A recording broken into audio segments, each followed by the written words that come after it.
Alain Broussard was just humming, too tired to talk. "Do you remember what we talked about this afternoon?" she asked. "At lunch?" "Yeah," he replied, not really remembering. "Well," she said, "I think I have an idea. Let's hear it." "Okay, here's the thing. Focus, Alain," she said. "This is important and it will make us money." He looked at her and nodded. "So every day we receive interest, every single day. On all deposits, investments, mortgages, short-term and long-term commercial paper. On everything, and we do this every day." He nodded. "Yes, and? To the nearest 10,000ths of a cent, right?" He nodded. "Okay, let me ask you something. When you get your savings account statement, does it show fractions of a cent or just cents?" "Just cents." She nodded. "Exactly. For example, the statement says $12.34, right?" He nodded. "Not 12 and 3/4, 2/9 and 6/3, right?" He nodded again, not understanding where she was going with this. Her smile grew wider. "You would never know if someone removed the fraction of a cent, right?" He opened his eyes, realizing the importance of her words.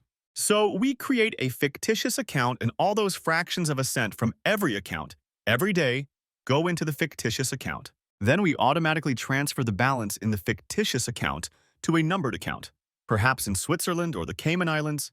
It's just fractions, but..." He finished her thought for her, unable to contain his excitement. "But with millions of accounts every day, that's a hell of a lot of money." She nodded, pleased with herself. "Actually, it's about 900,000 a month, give or take," she said. "Some months the percentage will be lower, some higher, but on average, we're aiming for 900,000 a month."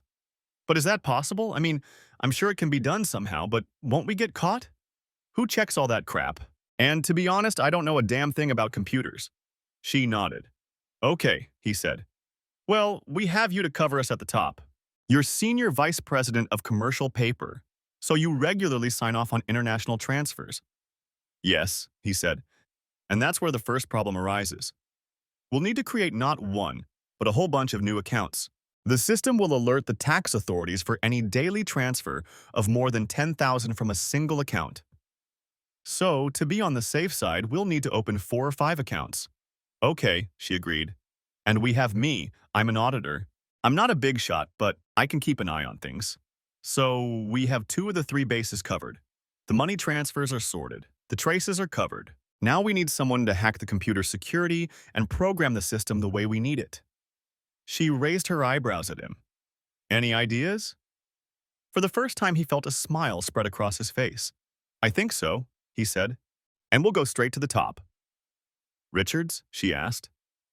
Broussard nodded. "He's perfect. He's the best. That's why he's in charge of electronic security. He's damn smart if Jensen is to be believed. But can he do it? I was thinking of someone more, I don't know, vulnerable." Broussard rubbed his hands together. "Oh, with enough incentive, he'll do it. He just got divorced. I heard him talking in the executive dining room. He's been ordered to pay alimony. He needs the money." She frowned. "Yes, but will he get caught? If we get caught, we'll end up in prison. And we'll be ruined, both professionally and financially." "Are you already a coward?" "Hell no," she said. "I know the risks, but I'm willing to take them. And you know them too, but that won't stop you. The chances of us getting caught are slim, especially if we cover our bases, but they're still there. And he's small fry. The low price will scare him off, whatever the chances of getting caught." "That's where you come in," said Broussard. "You see, he's lonely too, and I've seen the way he looks at you. If we play our cards right, in a few weeks he'll be wrapped around your little finger." She frowned, wondering what that might mean. Broussard laughed, tensing at the thought. "Come to think of it," he said, "you'll have a drug." She laughed. "I already have one," she said. "His name is my husband." Alan was right. Jeff Richards was like a lost puppy. His divorce was a heavy financial burden, forcing him to give half his net income to alimony and child support. He moved from a 5-bedroom house on the North Shore to a 2-bedroom apartment far outside the city and hadn't spoken to a woman in over a year. At first, she was unapproachable. 2 weeks later, she was sitting with him in the executive dining room, chatting about work, music, movies, and art. Soon, she was sitting with him every day, and the conversations became more personal. When he told her how hard the divorce was for him, she even brushed away a tear and stroked his hand.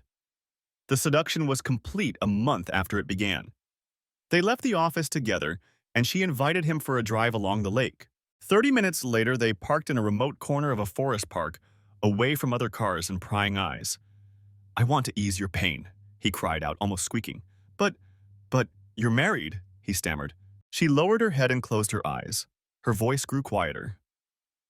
"I know," she said, "but it doesn't matter. I want to help you, and no one needs to know about this. Well, for the last few weeks while you've been suffering, I've been feeling the same way." 3 weeks later, they were lying together on the bed in his cramped apartment. All the previous weeks, she had driven him there and planted the seeds of their plan in his mind. She knew that he was now dependent on her and had reached the point where he was willing to destroy her if she asked him to. The time had come to act. Promising him that with this money they could run away and never be found, she told him about her plan and what he needed to do. Richards was reluctant at first, but she pounced on him. "You're right," she said. "We don't need much to be together." She saw his eyes light up at the thought. "But if you don't want to spend the rest of your life paying alimony to that fickle whore who ruined your life, we'll have to go far away, get new IDs, and save up enough money to live on until we get settled in a new place." "What about your husband?" he asked. "I can't live with him anymore," she replied, trying to wipe a tear from her eye, and she succeeded. "He's a bastard. He cheats on me with everyone. At least now I have you. I just want to be happy, and for that I need you." She looked him in the eyes. "Please, Jeff, say you agree. When we have enough money, we can leave together. Forever." She had seen his car when she pulled into the garage, but she didn't want to see it now. There was no need for conflict. "Hi, Deborah," he said from behind her, making her jump. She froze. "Alan," she replied, turning around to see him leaning against the bar. "Where were you?" Unable to avoid talking to him, she put her purse on the counter, walked over to the refrigerator, took out a bottle of water, and unscrewed the cap. "I asked where you were," he insisted. She took a sip from the bottle, then looked at him and replied, "What's it to you?" "You're my wife." She snorted. "What, no girlfriends today?" His expression changed from cold to hot in the blink of an eye. "I already told you I don't have any girlfriends. God, I haven't had one in 7 years ever since you caught me in." "And you're whore of the month?" He said nothing, just clenched his jaw and tried to look down at her. Come on, Alan, please don't fool me. If you think I'm still having an affair." "Affairs, dear," she said, smiling. "Plural." "Okay," he replied sharply, "affairs. If you think I'm still having affairs, why are you still here? Why don't you just leave and start a new life?" She took a sip of water and looked him in the eyes. They had talked about this countless times. "I'm Catholic," she said. "Very Catholic, you know that. And what's worse, my dad is even more Catholic. So I have to be a good wife, ignore your bad behavior, and stay with you." "He'll never leave you," said Broussard. "You know he will. You're his little princess." He emphasized the word princess, and Deborah felt her blood boil. But there's no point in taking the risk, is there? Not when a prenuptial agreement condemns you to poverty. So you'll live your life and I'll live mine, and we'll never meet again. She took another sip from the water bottle before continuing. "But rest assured," she said, "as soon as he's gone, you'll be gone too." "So you're having fun with someone else?" he asked. A sinister smile twisted his lips. Combined with his graying hair, he looked wild. For a moment, she remembered the intense attraction that had drawn her to him 20 years ago. Then she thought about what a real bastard he had turned out to be, and the pleasant memories evaporated. "I asked if you were seeing someone else," he repeated. She just smiled in response. "You're a goddamn whore," he said and left. She laughed as she watched him go. An hour later, Broussard sat in his locked room, staring at the images on the screen in front of him. "Why am I going crazy?" he thought, watching what was happening on the screen. His thoughts were drowned out by the dialogue, but he knew it by heart. "She's cheating on me, but so what? I've been cheating on her for years."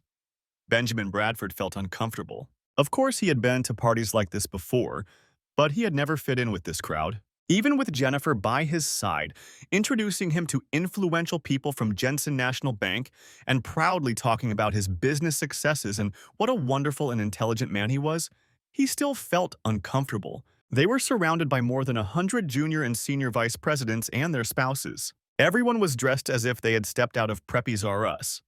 Designer chinos, custom-made blue button-down shirts, and $1,000 Italian loafers worn without socks. The women were dressed similarly, in light cotton blouses, pleated shorts or capri pants, leather sandals, and expensive jewelry. And there was Brad, in Dockers and a golf shirt, wearing a Citizen Eco-Drive watch instead of a Rolex. Jennifer, however, didn't notice or pay any attention to this. She continued to proudly show him off to her coworkers, holding Ben's hand and chatting easily with each of them. "Ben," she said, "meet Susan Flowers and her husband Clark." Ben turned his head and opened his eyes wide. "Hi, Ben," said Clark Flowers, extending his perfectly manicured hand and shaking it firmly. Clark Flowers." Ben shook the outstretched hand, but his gaze was still fixed on Susan Flowers. "Ben, honey," Jennifer giggled, "you're staring." He cleared his throat and tried to laugh, but all that came out was a choking gurgle. "I know," Clark said. "Unusual, isn't it?" Ben nodded. Susan Flowers and Jennifer could have been twins.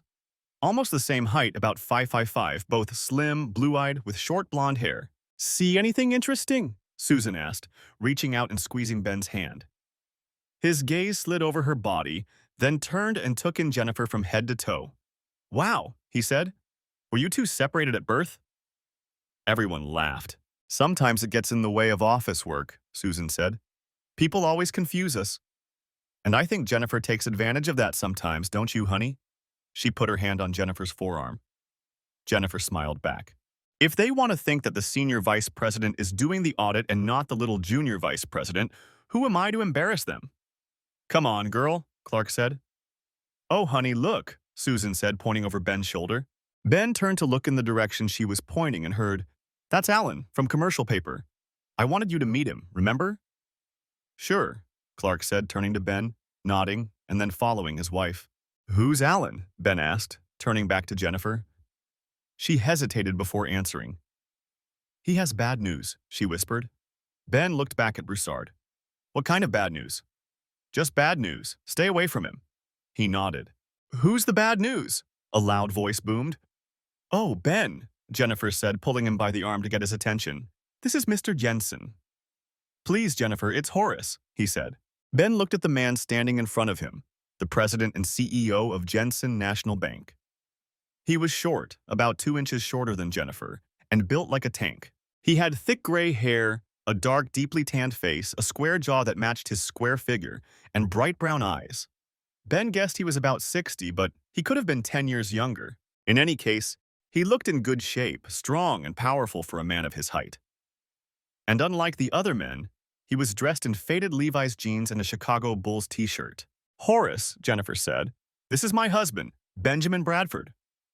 "Benjamin," Jensen said, shaking Ben's hand firmly. "I'm Horace Jensen. It's a pleasure to finally meet the man who makes our little Jennifer so happy."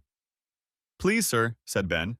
"I'm Ben, and I'm glad to finally meet the only person who seems to understand what a special woman Jennifer is." Jensen raised an eyebrow. "What?" "Yes," Ben continued. "I knew she was special the first time I saw her, but you have thousands of employees, and you were able to move her up the career ladder faster than most, so I know you noticed it too." Jensen smiled, and Jennifer tapped him lightly on the arm. "Stop it, Ben," she said, though the joy in her eyes told a different story. "What do you do, Ben?"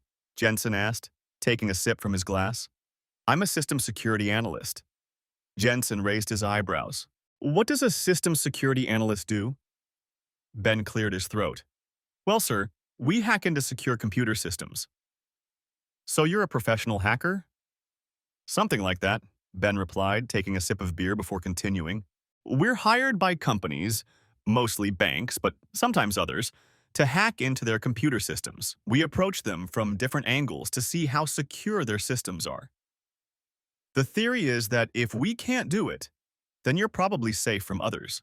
However, if we do manage to get in, we work with the company to develop protocols and security measures." Jensen nodded and thought for a moment before replying. "Can you wait here for a minute?" "Sure," Ben replied. "Honey," Jennifer whispered in his ear, "I think you've caught his attention." "That would be nice," Ben said, turning and seeing the expression on her face. It was hard to read. Was she excited? Nervous? I promise, he said. I won't embarrass you, okay? She nodded. I know, honey. Ben, Jensen said, returning with a tall, thin, dark-haired man in his 30s. Ben, this is Jeff Richards, head of electronic security. Ben and Richards shook hands. He looks nervous, Ben thought. Richards' gaze lingered on Jennifer. Hi, Jennifer, he muttered. Hi, Jeff, she replied. Ben is a systems analyst, Jensen said. Have you ever heard of that profession? Sure, Richards replied. They're hired to assess the integrity of security systems. Do we have one? Richards shook his head. Just me and our people, he said, glancing irritably at Ben. He thinks his people are enough, Ben thought. Do you think that's enough? Jensen asked, reading Ben's mind. Before Jensen could answer, Ben interjected. No, he said. It's never enough. Seeing the flash of anger on Richards' face, Ben continued. Look, I'm sure you're a more than qualified professional. Hell, you're probably better at your job than I am. The problem is that you're looking at it from your perspective, how to keep the system secure. No doubt you're up on all the new technologies. You read the manuals and publications and make the necessary changes. But there's a problem with that. Richard stared at him, but Jensen was intrigued, pondering Ben's words. Ben realized he had been figured out and waited a moment before continuing. The problem is, Ben said, that new hacking techniques appear before anyone has had a chance to publish information about them. Jensen nodded in agreement. That makes sense, doesn't it? He nudged Richards, who now looked like a spring ready to snap. Yes, he squeaked, clearing his throat before continuing. Yes, that makes sense, but how will we know when you do it? And that you won't screw anything up if you manage to get in? Ben laughed. Because I'll give you a full report on the investigation, he said. And because if I screw anything up or get caught doing anything illegal, I'll lose my business and end up in jail. That's why. Your business? Jensen asked. Are you self-employed? Ben nodded. Of course I have employees. 4. All professionals, well-trained and honest as the day is long. Mr. Jensen, we're good at what we do, and I recommend you give us a try. Ben looked at Jennifer, who smiled at him before he continued. If you don't want to use our services or find our prices unacceptable, I still recommend that you hire someone to audit your system. I'd be happy to recommend some very good firms. Jensen smiled at him. I don't think that will be necessary, son, he said. He took a business card out of his pocket and handed it to Ben. Give me a call on Monday, and we'll set up a meeting to discuss all the details. But I like what I'm hearing, and I'd prefer to have your people do it. Is that okay with you, Jennifer? She hugged Jensen, who was initially taken aback by the sudden display of emotion. Thank you, Horace. You won't be disappointed, I promise. What expression did he see on Richard's face when Jennifer hugged Jensen? Anger? Jealousy? Lust? He couldn't tell, but it made him nervous. He watched as Richards crossed the lawn and approached Broussard and Susan Flowers. When the three of them were together, Richards spoke, and Ben saw 3 pairs of eyes turn and stare at him. He looked away, embarrassed at being noticed. Jennifer entered the front door and placed her purse on the counter near the cabinet. I'm home, she called, hearing voices in the back of the house. In the living room, Ben replied. Mommy, the twins shouted in unison, and she heard their clumsy footsteps as they ran after her. Hi, kids, she said, bending down and taking each twin by the hand. Ashley and I are reading, Allison said. Really? Jennifer replied, turning to Ashley. Is that true? Ashley nodded solemnly. A book about Horton. Who can hear Horton? Ashley nodded again and whispered. It's my favorite. Not mine, Allison exclaimed. I like Sam I Am. I like both, Jennifer agreed. Okay, Ben smiled, walking over and taking Ashley from his wife's arms. Then you can read them Green Eggs and Ham before bedtime. Jennifer smiled as he leaned down and kissed her on the cheek. They went to the kitchen to have dinner. How was work, honey? He asked, standing behind her. Long. She glanced at the clock on the stove. 8:10. You knew being deputy governor meant working longer hours, he said. He put Ashley in her high chair, pulled it up to the table, then turned and looked at her tenderly. You know, you don't have to keep doing this. She smiled at him wearily. I know, Ben. I want to be with you. She hugged Allison close. And with you, little monster, Allison giggled, spinning in her chair. But it's only 6 to 8 more months. Then I'll get my systems and my job and everything else figured out. Then I'll get back to my life, and we'll get back to ours. He just nodded, then turned to clear the plates and serve the food. They had been talking about this for a year, and she knew Ben was losing patience. But if he could be patient a little longer, 10 more months, everything would work out and they could get back to normal. "What did Teresa make us today?" she asked, trying to lighten the mood. "Tamale pie," he replied, placing the pots on the plates. Jennifer laughed. "You really need to ask her to make something simple sometimes. All this Mexican food is giving me an ulcer." Ben placed the plates in front of the girls, and they both began to stuff their mouths with food. Turning, he hugged Jennifer and said, "They don't seem to mind. Besides, that's what you get when you hire a Latina nanny. Mexican food and bilingual children." "Next time, I'll hire a French nanny," she whispered in his ear, hugging him back and enjoying his embrace. "No problem," he said, leaning down and running his lips and tongue along her ear. "French is good," she heard him chuckle as the electric shock from his lips traveled through her brain. "You men are all pigs," she laughed, pushing him away and carrying the plates to the table. When she sat down at the table, she grimaced in pain. Ben noticed her grimace and raised his eyebrows. "I fell at work," she explained.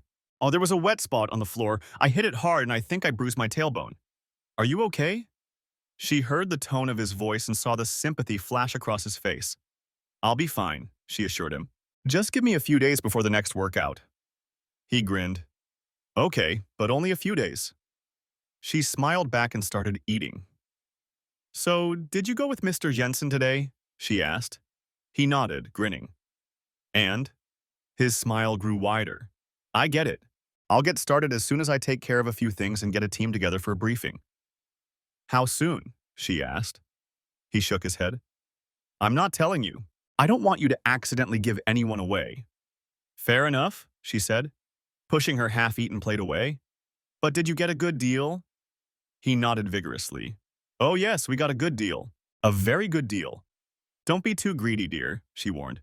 "Don't forget I work there." He laughed. "It's not me," he said. "Jensen must have spent the whole weekend on the phone. He found out everyone's prices, knew what the others were charging. When he found out I was charging less, he started pushing for a higher price. I tried to argue with him, but he insisted. He said if I did a good job, he'd pay me a fair price. If he wasn't satisfied, he would pay less, the standard rate. But if he thought the work was top-notch, he would pay more. Apparently, it was a kind of bonus." Her eyes widened. "And you think you can pay him the maximum rate?" He nodded. "I guarantee it." Jeff Richards watched on the monitor as Benjamin Bradford stepped out of the elevator and headed toward his wife's desk. He saw her smile at him, and Ben leaned down and kissed her on the cheek. She stroked his hair and whispered something to him. He laughed, and Richards wished he had a tape recorder. "Keep an eye on him," Richards ordered the man and woman sitting in front of the monitors. "Record everything. Wherever he goes in this building, I want to know." They nodded and began taking notes. "He's a security expert," Richards continued. "If he hacks this system, we could all be out of a job. Got it?" They nodded, began writing faster, and watched the screen even more closely. They saw Ben look around the room, say something to Jennifer, who stepped away from the computer and reached for her purse. Then they watched Ben walk from monitor to monitor, leaving Jennifer at her desk to log out of the system. Then they saw Jennifer walk him through her department and then to the elevator, where he got out. Finally, they saw Ben and Jennifer get out of the elevator on the first floor and leave the building. None of the three noticed the short African-American janitor who wheeled his cart into the utility room and disappeared for 12 minutes, then reappeared and hurried down the hallway toward the other offices. Ben sat in his office in the workshop staring intently at his computer screen. Ron Washington had connected a palm-sized computer to the system lines running through the storeroom, and this little marvel of modern technology was now transmitting data to Jeff's computer in the office. He stood at the system portal, trying to decide where to start. First, he had to choose a target. Whose password should he look for once he was in the system? He smiled. Broussard, the arrogant, smirking jerk that Jennifer had told him was bad news. Well, Ben thought, let's see how true those rumors are. He typed Broussard in the username field. The computer said it didn't recognize the username. He typed Abroussard, Still no luck. He nodded. This was standard. In a company as large as Jensen National, there could be any number of Smiths, and almost as many Smiths with the same initials. The only question was how many initials to use for the first name. The security system rarely cared about the security of usernames. It almost always focused on password security. After 4 more attempts, he finally got the full name. Alain Broussard. Now came the hardest part. Cracking Broussard's password. He chose the most obvious method. He simply called technical support and asked them to confirm his password. They received dozens of such calls every day, and the support team regularly gave out passwords over the phone. But if the call didn't work, or if the support team applied additional security measures, such as insisting that he go to Broussard's terminal and enter the password in front of them before confirming it, Ben would report back to Richards that he was already logged in. So Ben decided to start simple, with a hybrid password attack. The simplest password attack is a dictionary attack, in which almost all the words in a dictionary are displayed on the login screen until the password is found and access is gained. Dictionary attacks worked well for hacking home systems, where users rarely cared about security and needed simple passwords that were easy to remember. Unfortunately, dictionary attacks almost never worked on corporate systems because corporations care much more about security. However, users must be able to remember their passwords, so corporate passwords usually consist of words combined with numbers or keyboard symbols. Hybrid attack programs are designed to work with such passwords. They bombard the system with millions of combinations of letters, numbers, and symbols until they manage to log in. Depending on the complexity of the password, such a hybrid attack can take several days. Ben decided to wait until 6 p.m., the end of the workday, before launching the hybrid attack. Otherwise, there was a high probability that Broussard would still be logged into the computer, and the system would receive a warning about a repeat login attempt. Although repeated logins were not unusual, people often stayed logged in during lunch and logged in from a remote laptop while they ate. Ben assumed that Richards would monitor such repeated logins, especially during periods when they were rare. Ben inserted the disk into the computer and launched the hybrid attack program. He entered Broussard's username, set the time parameters, and left the office, closing the door behind him. All that was left to do was wait. Ben and Jennifer walked hand in hand to the bedroom and closed the door behind them. The girls were already in bed, and Jennifer didn't waste any time. "How about a little gymnastics?" she suggested. The next morning, after breakfast with Jennifer and the girls, Ben went to his office and Jennifer got into her car to start another day at work. Turning on the media library before work, he smiled when he heard Bruce Springsteen and the E Street Band begin a melancholic version of Thunder Road. A good sign, he thought, to start the day with one of his favorite songs. Sitting at the main terminal, he sipped his coffee and moved the mouse with his left hand to wake the screen from sleep mode. He looked at the flashing display. How naive, Ben thought. He used his name with 123 as his password. The program probably hacked it within an hour of being launched. Ben started typing notes on another computer that would serve as the basis for his final report. These people definitely needed a course on password protection in addition to their internal security measures. Then Ben began exploring the system, trying to figure out how far he could go. He started with internal memos and correspondence, which were easy to hack. He browsed through emails, switching between them. Feeling mischievous, he decided to send Jennifer an email from Broussard's account. "Hey baby, guess who?" he typed. A minute later, he saw a reply. "I asked you not to write to me. Jay?" Ben felt uncomfortable. Was this bastard really harassing her? He decided not to rush the investigation, but first he had to cover his tracks. He didn't want anyone to suspect him, including Jennifer. "Sorry, wrong address. A." Jennifer didn't reply, and Ben returned to Broussard's email and began digging into the case. 8 months ago, Ben had seen a series of emails that had raised questions. Continuing his investigation, he focused on finding clues, his fingers flying across the keyboard as he dug through the system. 3 hours later, he found the entire trail and was surprised by the simplicity of the scheme. He copied the lines of code to an external hard drive, along with several emails that indirectly mentioned the hoax. Not sure he had the whole picture, Ben returned to the list of emails that had originally led him to the trail. The emails were cut off mid-sentence, but Ben knew that a large-scale theft was still underway. Maybe he's working from a different account, Ben suggested, scrolling through the emails in search of other addresses. An hour later, Ben logged into Broussard's home email account. The idiot had used the same password at home as he did at work, and Ben held his breath. How could someone so devilishly clever and unprincipled be so incredibly careless? Didn't he realize how easy it was to access this information? Through Broussard's home email, Ben hacked into his home computer and began searching. In a file labeled Bank Transactions, he found a goldmine. The file contained thousands of transactions from the past 8 months, during which approximately $6 million had been transferred to offshore accounts. In another folder, Ben found the passwords to all the offshore accounts, which made him laugh out loud. Did this idiot have no idea about computer security? Considering who he worked for, by this point, Ben had figured out that Jeff Richards was one of the 2 remaining accomplices. You'd think someone would have warned him about this. Ben heard a knock on the door. "Come in," he called, closing the door behind him. Teresa entered the room carrying a small plate with a sandwich and an apple on it. "I thought you might be hungry, Mr. Bradford," she said, placing the plate on the table in front of him. "You haven't eaten since this morning." He glanced at his watch. It was 10 past 4, more than 9 hours since he had eaten his toast and strawberry jam. Suffocating from the caffeine rushing through his veins and from what he had learned, Ben hadn't noticed how late it had gotten or how hungry he was. "Thanks, Teresa," he said, reaching for the sandwich, his stomach growling in anticipation. "Mrs. Bradford called," Teresa continued.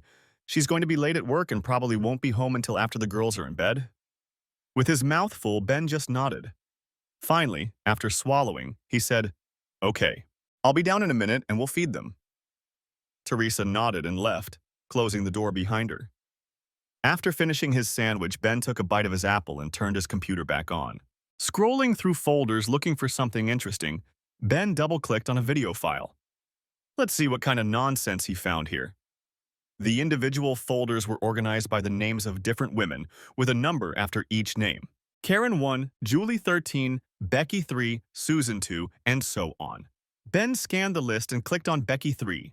The video started, and the camera focused on Broussard and a pretty blonde woman in her mid-20s sitting on the couch. They were talking, and Ben turned up the volume. "Becky, I don't want to do this anymore." Broussard, "You don't have a choice, do you?"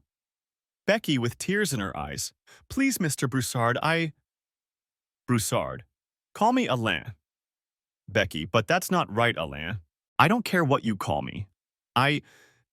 It's my husband. He'll never find out as long as you play your part."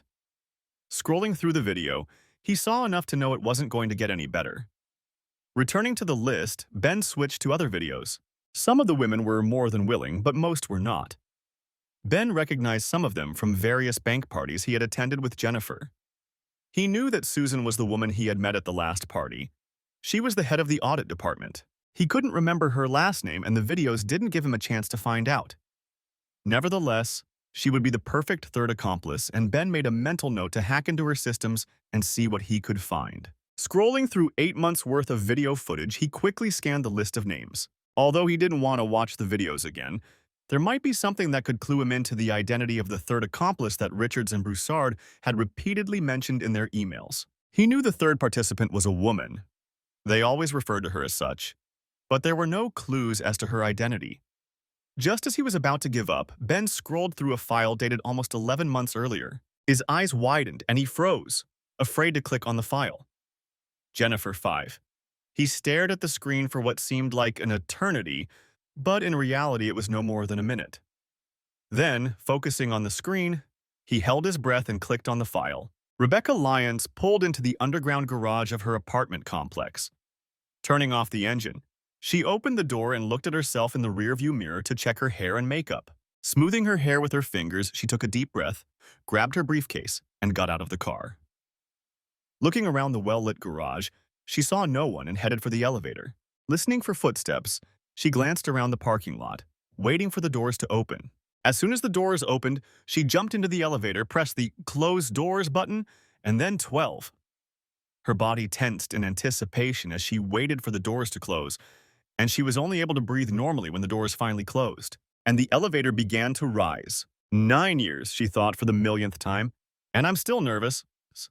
Then a tight smile appeared on her lips. Good, she thought. Because if I had been this careful from the beginning, this would never have happened. When the elevator doors opened on the top floor, Rebecca stepped out, turned the corner, and bumped into someone. "Excuse me," she said, instinctively clutching her briefcase. "Rebecca," the man said, and she almost fainted. 8 years later, she still recognized the soft tone of his voice when he said her name. "Ben?" She looked at him. Yes, it was Benjamin Bradford himself. The same slender figure, the same short hair combed to the side, the same deep brown eyes, the same faded jeans, worn tennis shoes, and t-shirt. If it weren't for a few gray strands, which she thought seemed premature for a man in his early 30s, and the expression on his face, he hadn't changed a bit in 8 years. "Rebecca," he said, "I need your help." Her face tensed. How did you get here?" she asked. "You asked. You asked. This building is secure." He cleared his throat, his expression becoming even more desperate. "I know someone who lives here. An old client. They let me in." "What do you want?" "Help," he repeated. "I need your help." She stared at his face. She had never seen him like this before. In all the years they had known each other, the 4 best years of her life, followed by one of the worst, she had never seen him scared. She realized that was exactly what he looked like now, scared and lost. It made her angry. "Of course you need my help," she said, pushing him away and heading for the door. "Where were you when I needed your help, huh? Can you answer that? And now you need my help?" She heard him follow her as she opened the door. "This isn't fair, Rebecca," he pleaded. "You know it's not true. I was there for you. I tried so hard, you know that." She pressed herself against the door. He was right, he had tried his best, and he would have kept trying if she hadn't forced him to leave and broken up with him. That night had broken her, and after 8 months of Ben patiently trying to heal her, she realized she wasn't going to get better. Therapy, love, nothing could erase that terrible night from her memory as long as she lived. So she did the hardest thing she had ever done, even harder than surviving that night and its aftermath. She made the only man she had ever loved leave her. "Come in," she whispered, opening the door and entering the apartment. She turned on the light and headed for the bedroom. "Sit down and relax while I take off this monkey suit." 5 minutes later, Rebecca returned to the living room, feeling much more comfortable in her sweatshirt and baggy jeans. She walked past Ben, who was sitting on the sofa, and headed for the kitchen. "Would you like something to eat or drink?" she asked. Hearing no answer, she took a can of Diet Pepsi, opened it, and returned to the living room. Ben was sitting hunched over on the sofa with his head in his hands. "Ben," she said, sitting down in the chair opposite him. "What's wrong?" "I need your help." "Why me?" He coughed, and his cough sounded irritated and wheezy. "You'll understand when you find out what's going on, what he's doing to them." He looked up from his hands and stared at her, his eyes burning with anger and his lips twisted into a crooked smile. Who, and what is he doing to them?" He looked down at his hands again before answering. "I want to hire you. Only after you agree will I be able to tell you." His voice trembled, and he was on the verge of tears. Rebecca felt her composure. Her cold exterior began to melt at the sight and sound of his voice. She lowered her voice. "Ben, come on. Is that Jennifer? The girls?" She heard a muffled sob, but couldn't tell if it was Jennifer or the girls. Setting the soda on the coffee table, she got up from the chair and walked over to the sofa, not daring to sit down next to him. It had been like that since that night, especially after Ben left. She forced herself to endure human contact, not to flinch at the slightest touch. Everything was falling apart before her eyes, and she couldn't think of anything else to do. Sitting down on the sofa next to him, she put her hand on his shoulder. "Ben," she said encouragingly, "you have to tell me what you want. I can't help you if you don't tell me." When he didn't answer, she added, "Okay, consider me hired. We'll discuss the details later." He looked up, saw that she was serious, and began to speak. At first, quietly and with feeling, but by the end, his speech became dull and monotonous. An hour later, Rebecca could only stare open-mouthed as Ben finished telling her about the whole deception. But less than a minute later, he fell silent, indicating that the story was over, and the lawyer turned to her. She clicked open her briefcase, took out a pen and notepad, and began to write an outline. "Okay, Ben," she said. "You wanted my help and now you're going to get it." Her writing speed increased as her anger grew.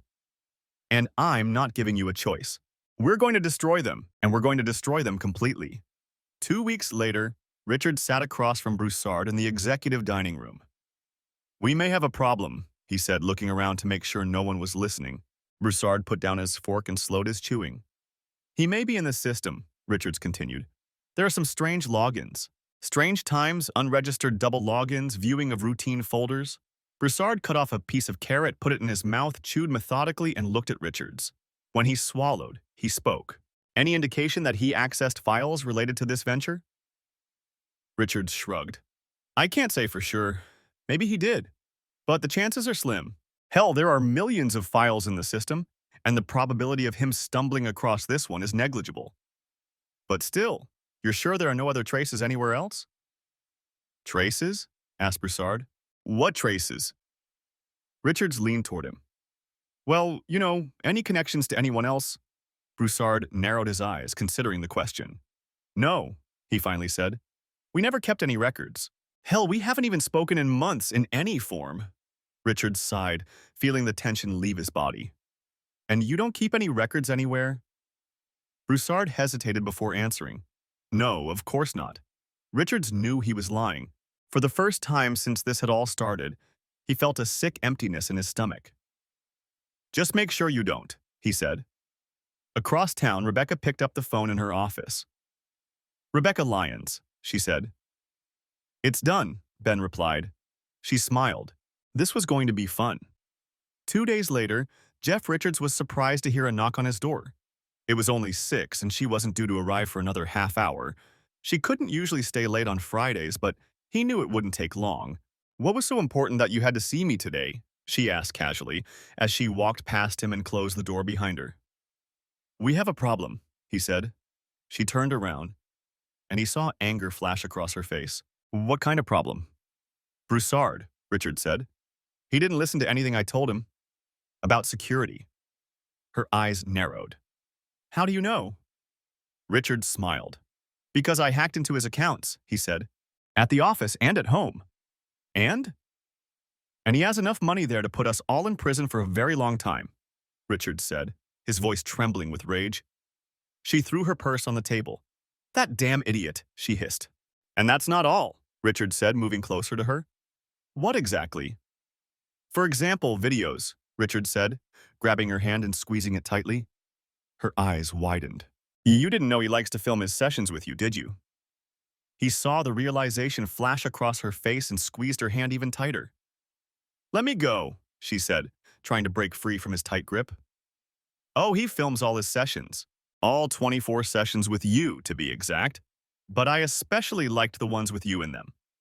She was already trying to break free from his grip, but he kept talking. "I especially liked the last one," he continued. "The one where you two were plotting to trick me into helping you." "That's not true," she pleaded. "That's exactly what happened," he growled. "I watched the video. I heard you laughing at me." He pushed her onto the couch. "Is that all I was to you? Just another jerk? Did I mean anything to you?" Tears streamed down her face. "At first you meant nothing to me, but now you do. I don't see him anymore. There's only you. You're all I need, and you know it." Richards froze in anger. She was convincing, and he wanted to believe her, and she was right. Broussard hadn't appeared in the video since. They were never together again, he was sure of that. Given Broussard's penchant for recording his adventures, he was sure there would be more if she continued. "You know it's true," she sobbed. "Look at me, Jeff. You know it's true, don't you? Maybe not right away, but it's true now. It's true, isn't it?" Against his will, he felt his head nod in agreement. It was true. It had to be true. Because if it wasn't true, there was no point in continuing, no matter what had happened. "That's not all," he said. Her crying subsided, and she wiped the tears from her cheeks. "What do you mean?" "The money," he said. "It's gone." "Gone?" He nodded. "That damn bastard!" she screamed, grabbed her purse, and stormed out of the room. Richards watched her go, again unsure whether she had left him or the money. Ben rolled onto his back and looked at the alarm clock. It was just after 6, time to get up. He got out of bed, went to the bathroom to relieve himself, then brushed his teeth and shaved. Returning to the bedroom, he nudged the sleeping woman under the blanket. She had come late in the evening after he had gone to bed, although he pretended to be asleep when she climbed under the covers. "Honey," he whispered, "do you want to take a shower together?" She muttered something in response and wrapped herself even more tightly in the blanket. He decided to let her sleep and headed for the shower. After showering and washing his face, he was buttoning his shirt when the doorbell rang. 6:30 on a Saturday morning, who could that be? He ran down the stairs and went to the door. Opening it, he saw a middle-aged man in a wrinkled suit with a tired expression on his face. He held out his badge to Ben, and behind him stood 3 uniformed police officers. "Mr. Bradford?" asked the man in the suit. Ben nodded. "Is Mrs. Bradford home?" Ben froze. "Why?" "We'd like to talk to her," he said. "Who are you?" "Detective Dale Robertson." "And what do you want to talk to Jennifer about, Detective?" "Ben, dear, who's there?" he heard behind him. He turned and saw Jennifer coming down the stairs. "It's the police," he said. "They want—" "God, what happened to you?" Jennifer flinched, but it didn't help hide her battered face. "Jennifer," he insisted, "what happened to your face?" He heard sighs behind him. The police had obviously noticed the marks. "Did your husband do this to you, ma'am?" Detective Robinson asked. Jennifer ran back upstairs without saying a word. Ben rushed after her, but the detective's order to stop froze him in his tracks. "Did you do this to her?" Robinson asked. Ben shook his head. "Of course not. God, do you really think I could hit my wife?" "What the hell?" "When was the last time you saw her before today?" Robinson continued. Ben thought before answering. "Why are you here, Detective?" "Please answer my question," Robinson said. Ben shook his head. "I don't think so." He glanced over his shoulder at the stairs, then turned back to Robinson. "I have to ask you to leave." Robinson grinned. "You don't have to. We need to talk to your wife, and right now." "Do you have a warrant?" Ben asked sharply. Robinson pressed his lips together. "We don't need a warrant." "You're wrong, Detective. This is my house, her house, and we're in it. You can't come in here without a warrant, and you can't take her out without a warrant. You know that, and I know that." "Fine," Robinson said. "We'll get a warrant, and we'll leave someone here so you don't leave." "But Mr. Bradford?" He glanced at Ben, who responded with a look of his own.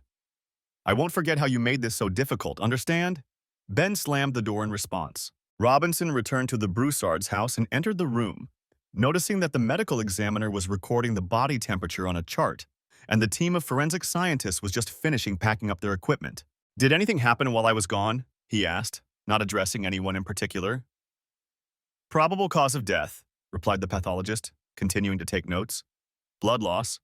"Damn it!" "And this," said one of the technicians. "I think you'll be interested." Robinson walked over to the table and looked at the computer screen. "We were cleaning the desk and mouse of fingerprints and came across the mouse. This appeared on the screen." The technician clicked the mouse, and the screen lit up. Robinson saw the coroner rise from the body, then look up and see the same thing. He looked down, then up again. "Did he film it?" "Yes," the technician replied, smiling. "Was this done last night? When did it happen?" The technician shrugged. "I don't know, I didn't check. It's not my area of expertise. Just thought you might find it interesting." "Oh, I'm interested," Robinson said, taking out his cell phone and calling the computer service to come to the office.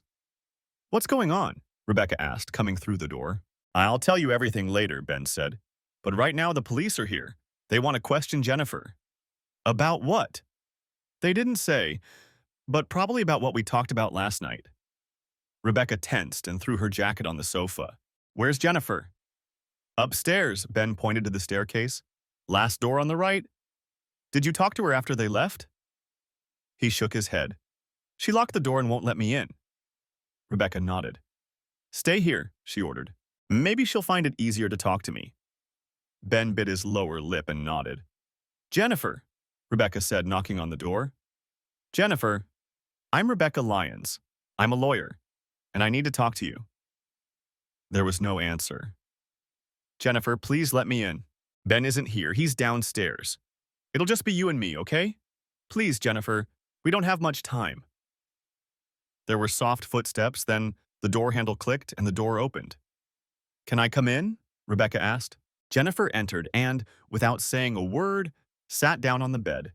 She just stared at Rebecca, who gasped when she saw Jennifer's face. "Jennifer, the police were here." Jennifer didn't answer. "Do you know what they wanted?" After a moment, Jennifer nodded slowly, as if in a trance. Can you tell me what happened to you? Jennifer turned to Rebecca and nodded again. Then a tear rolled down her cheek, and she leaned toward Rebecca and hugged her tightly.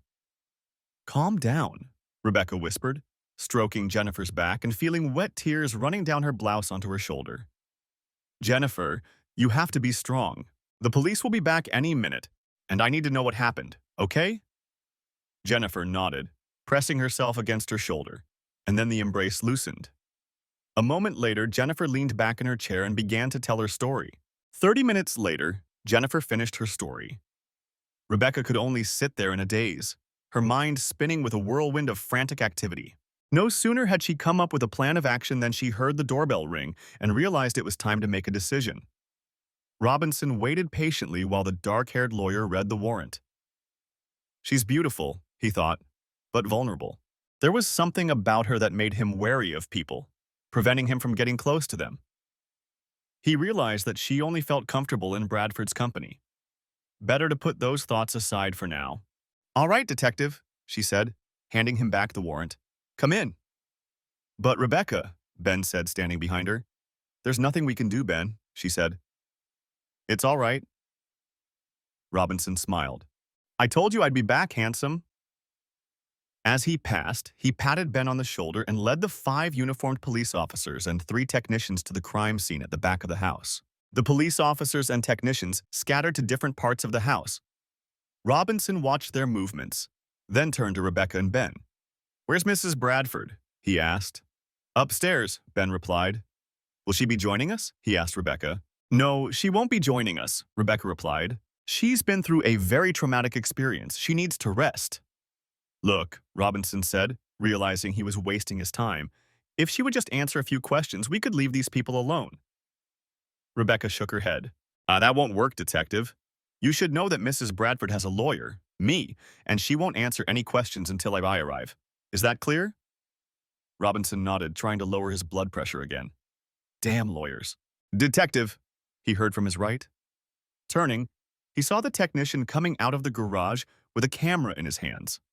Over here, he said, showing Robinson a photo on the digital camera. Just as we suspected. Robinson looked at the photo and saw that it was exactly what they were looking for. There was a long scratch on the driver's side door, running almost the entire length of the door and cutting through the paint and metal. He smiled. Gotcha, Mrs. Bradford. Alfaro, he called. Yes, replied the sergeant in uniform from the other room. You're in charge here until I get back, understand? Understood. And Sergeant, he called, turning to Rebecca and Ben, don't let Mrs. Bradford leave. If she takes a step out the door, handcuff her and take her inside.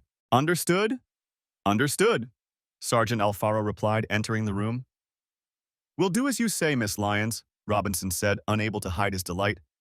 Wait here until I return with the arrest warrant, okay? Rebecca just yawned in response. Please don't be long, detective, she said. Her mocking tone made his blood boil. And then 2 thoughts popped into his head. The first, I'll wipe that smirk off your face, lawyer. The second, what does she know that I don't? She's acting pretty calm, even for a lawyer. The second thought nagged at Robinson as he drove back to the Bradford's house, placing the warrant on the seat next to him. What does she know that I don't? Lake County District Attorney Robert Knight was dressed in his best suit and tie. He was in the midst of a tense campaign for state attorney general and needed a public display of law and order to help him get elected to a 3rd term. The case of the people of the state of Illinois versus Jennifer Bradford was just what he needed, he decided when it came to his office. To that end, he decided to personally handle the case from start to finish. The courtroom was packed with spectators and press, and Knight smiled. He knew everything was going perfectly. The more cases like this, the better his chances. All that remained was to make sure she was convicted quickly. He nodded thoughtfully. Murder trials could drag on for 2 years, and that would be too late for his purposes. He had to do everything he could to speed up the process. There were 4 months left before the primaries and 13 before the election. If he could get the case to trial by the end of the summer, it would create a wave that would carry him to power. All rise, ordered the bailiff, and the courtroom fell silent, broken only by the rustling of hundreds of bodies rising from their seats. The Honorable Gerald Feldman of the 19th Judicial District Court is now in session. Knight smiled as the judge emerged from his chambers, walked to the bench, and took his seat, and the bailiff informed everyone that they could be seated. Knight was glad the case had been assigned to Judge Feldman. In his 17 years on the bench, he had earned a reputation as an uncompromising judge who strictly adhered to law and order. Of course, Knight knew that the judge could give the lawyers a hard time if they stumbled upon a mistake, but he would do his best to ensure that the trial went smoothly. "Is the defendant in the courtroom?" Feldman asked the bailiff. "I'll bring her in, Your Honor." Feldman nodded, and all eyes followed the bailiff to the side door. A moment later, Jennifer entered, dressed in an orange jumpsuit with Lake County Jail written on it, and orange tennis shoes with no laces. The People versus Bradford, case number 09CF2311, Feldman said boredly, flipping through the folder of documents in front of him. "State's Attorney, state your name."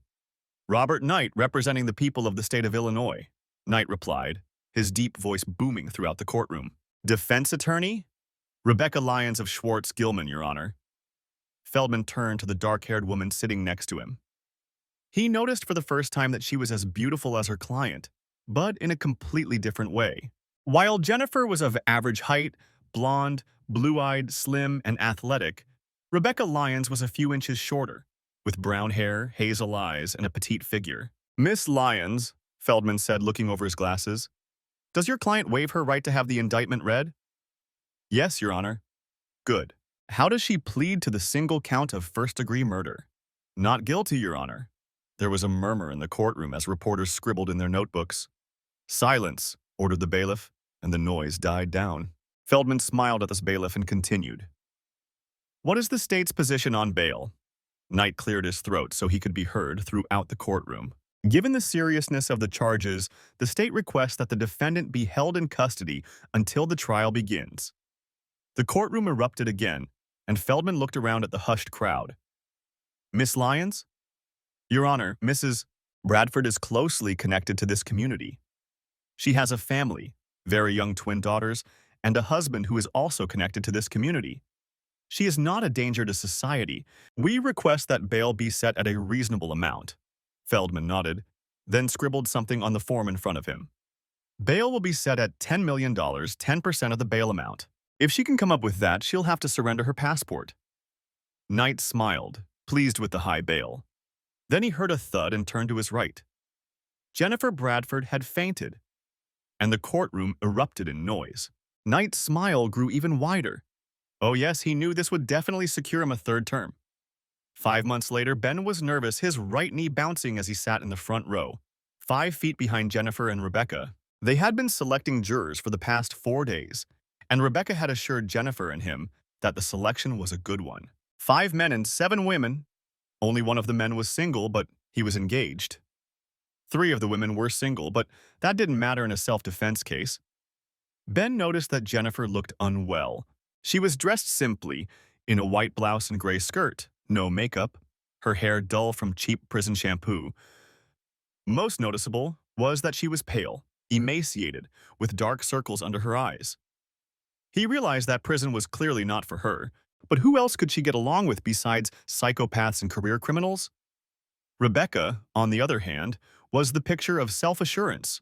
She was dressed in a black skirt and jacket over a white blouse, with a simple cross hanging around her neck, her hair neatly styled, her eyes fixed on him as Knight finished his opening statement and returned to his seat at the defense table, turning to Rebecca and raising his eyebrows. "Does the defense wish to make an opening statement?" Judge Feldman asked from his seat. Rebecca stood up. "No, Your Honor," she replied. "If the court will allow, we would like to defer our statement until the presentation of the main case." "The court will allow it, Miss Lyons," he replied. Turning to Knight, he said, "I ask the state to call its first witness." "Your Honor," Knight said, rising from the stand and turning toward the door at the back of the courtroom. "The state calls Deborah Broussard." Ben had been expecting this. Rebecca had explained to him how trials actually worked in the real world, the ones that weren't distorted in TV movies. The first witness was almost always a witness whose testimony could mean life or death. This is the witness who is called to confirm that they saw the victim shortly before their death and that they were alive. Then she saw her after she died, and she was dead. It seemed absurd. but in order to prove murder, it was necessary to confirm that a living person had died.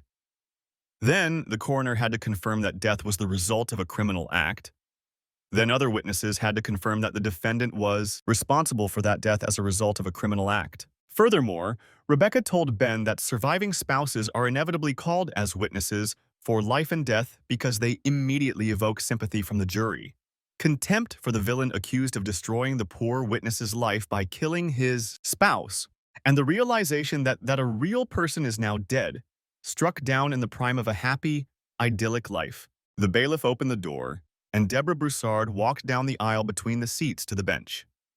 At her appearance, Knight froze in place, and Ben turned to look at her. Deborah Broussard was dressed in sparkling, expensive gold and diamond jewelry, and a tight-fitting white pantsuit accentuated her long legs and the sparkle of her jewels. Ben realized that she looked nothing like a grieving widow and turned to see Rebecca's reaction.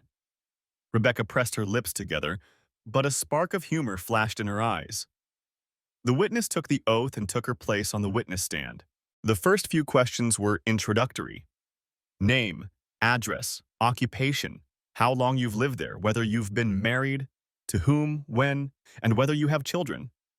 Then the fireworks began. Mrs. Broussard, late in the evening of September 23rd. When did you last see your husband? Knight asked, beginning his "he was alive" line of questioning. September 21st, she replied, and a smile appeared on her lips. Ben noticed that Rebecca was staring intently at the witness, and he wondered why the grieving widow was reacting so strangely. You mean the 22nd, don't you? Knight said, flipping through the stack of police reports in front of him. Objection, Rebecca said. The question has been asked, the answer has been given. Over, Feldman said. The witness may answer to clarify any confusion. Deborah smiled at the judge, then turned back to Knight. No, Mr. Knight, I mean the 21st of the month. But you told Detective Robinson, who is handling this case, that you last saw him on the 22nd, didn't you? Objection, Rebecca said. He's tampering with his own witness's testimony. Overruled. Knight paused, looked at Rebecca, then at his notes, turned the page with the list of questions and continued. So the 21st, where were you when you saw him? In my house. You mean the house where you live with your husband, Mrs. Broussard? Knight corrected her. No, Mr. Knight, I mean my house. That house belongs to me and has always belonged to me alone. Ben smiled, noticing that the jury was mesmerized by her behavior, and at least one of the men on the jury smiled and nodded. She was clearly not very good at playing the role of a grieving widow. So, Mrs. Broussard, you last saw your husband at your home on the 21st. Was he alive at that time? She snorted. You could say that, Mr. Knight. But if you want to be specific, maybe you should ask the whore he was undressing.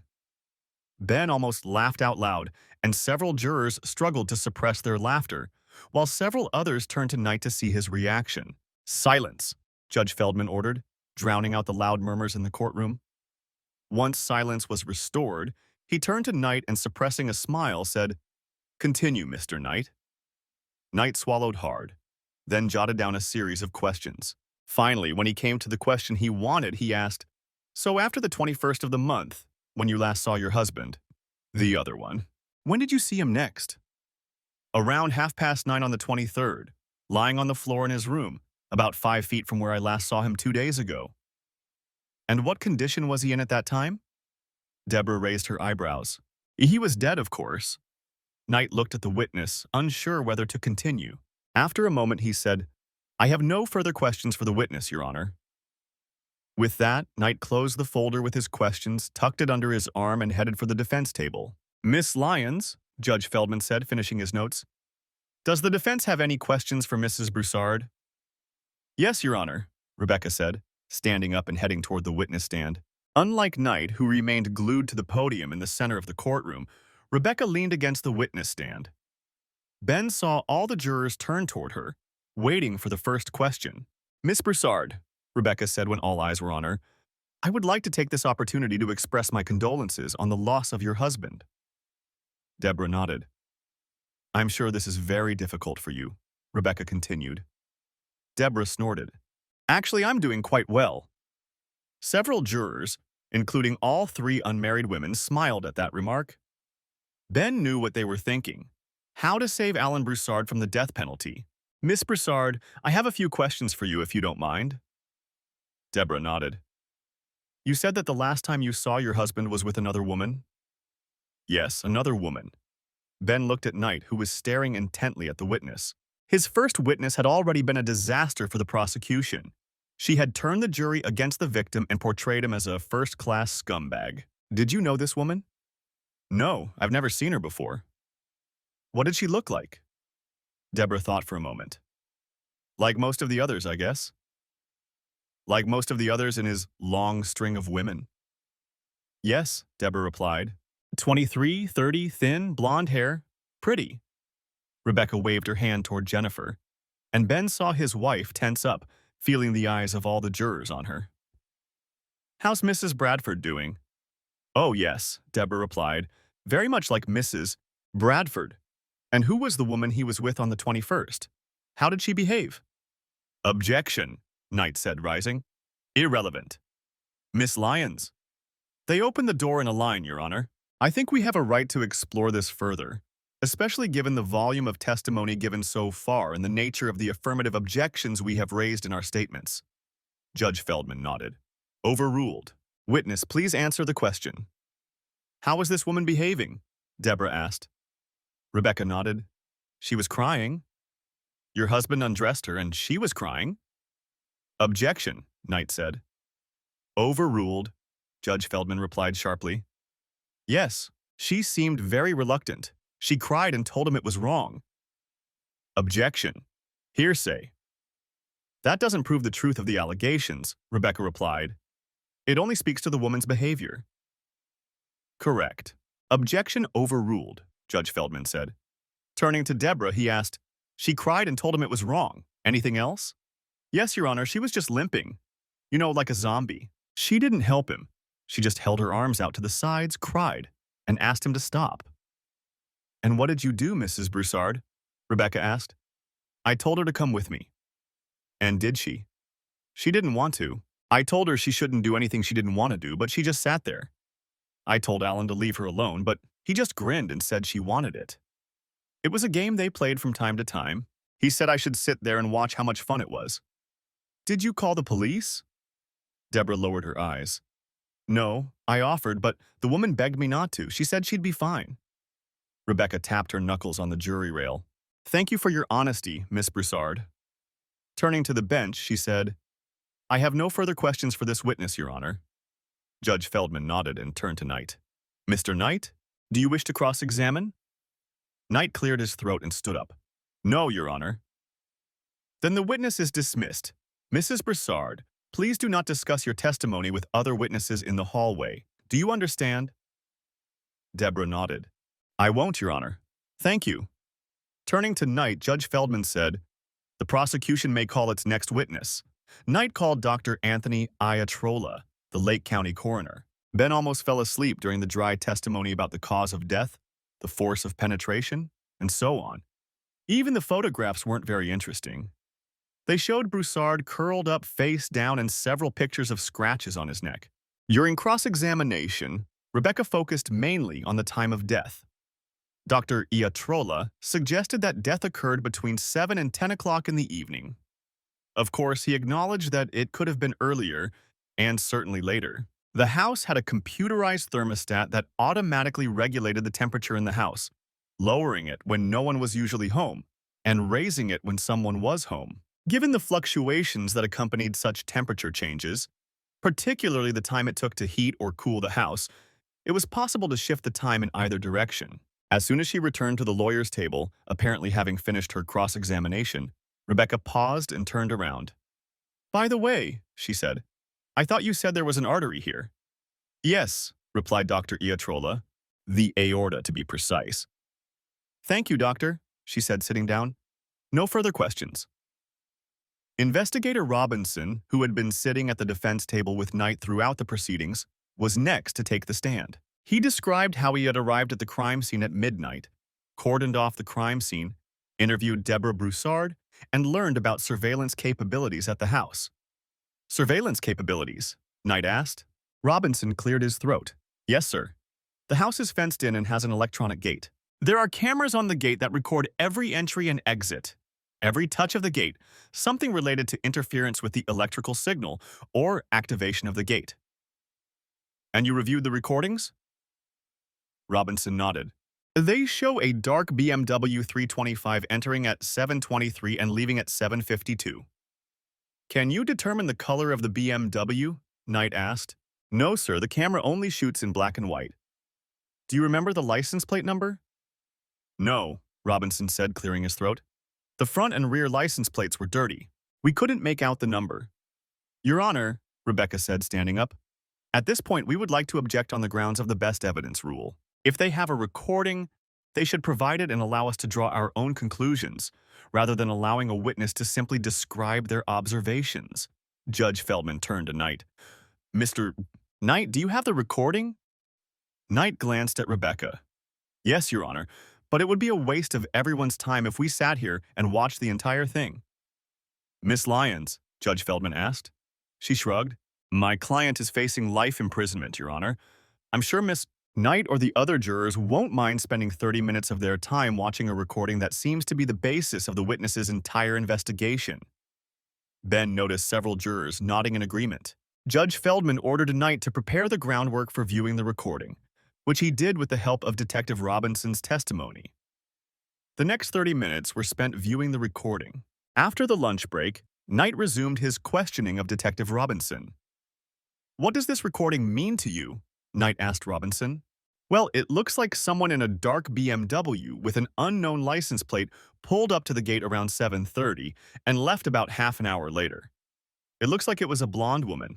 And finally, it looks like the driver's door hit the gate as the car was leaving. Knight nodded. He then told Robinson the further details of the night's investigation. Robinson turned the conversation to Deborah and asked her who they knew in a BMW 325, especially anyone who was blonde. She could only name Susan Flowers and Jennifer Bradford, two of Alan's colleagues whom she had met at corporate parties in the past. Unable to reach either of them, he drove to the Flowers house. No one was there, and there was no BMW in the driveway. He then drove to Bradford's house, where he finally found Jennifer's red BMW 325 with a long scratch on the driver's door. Were there any signs of impact on the car door? Robinson shook his head. No, sir. It looks like the scratch was scratched. Does the scratch look fresh? Objection, said Rebecca. He is not an expert in automobiles, so he cannot testify about the age of the damage to the car. I'll rephrase the question, Knight said before the judge could rule.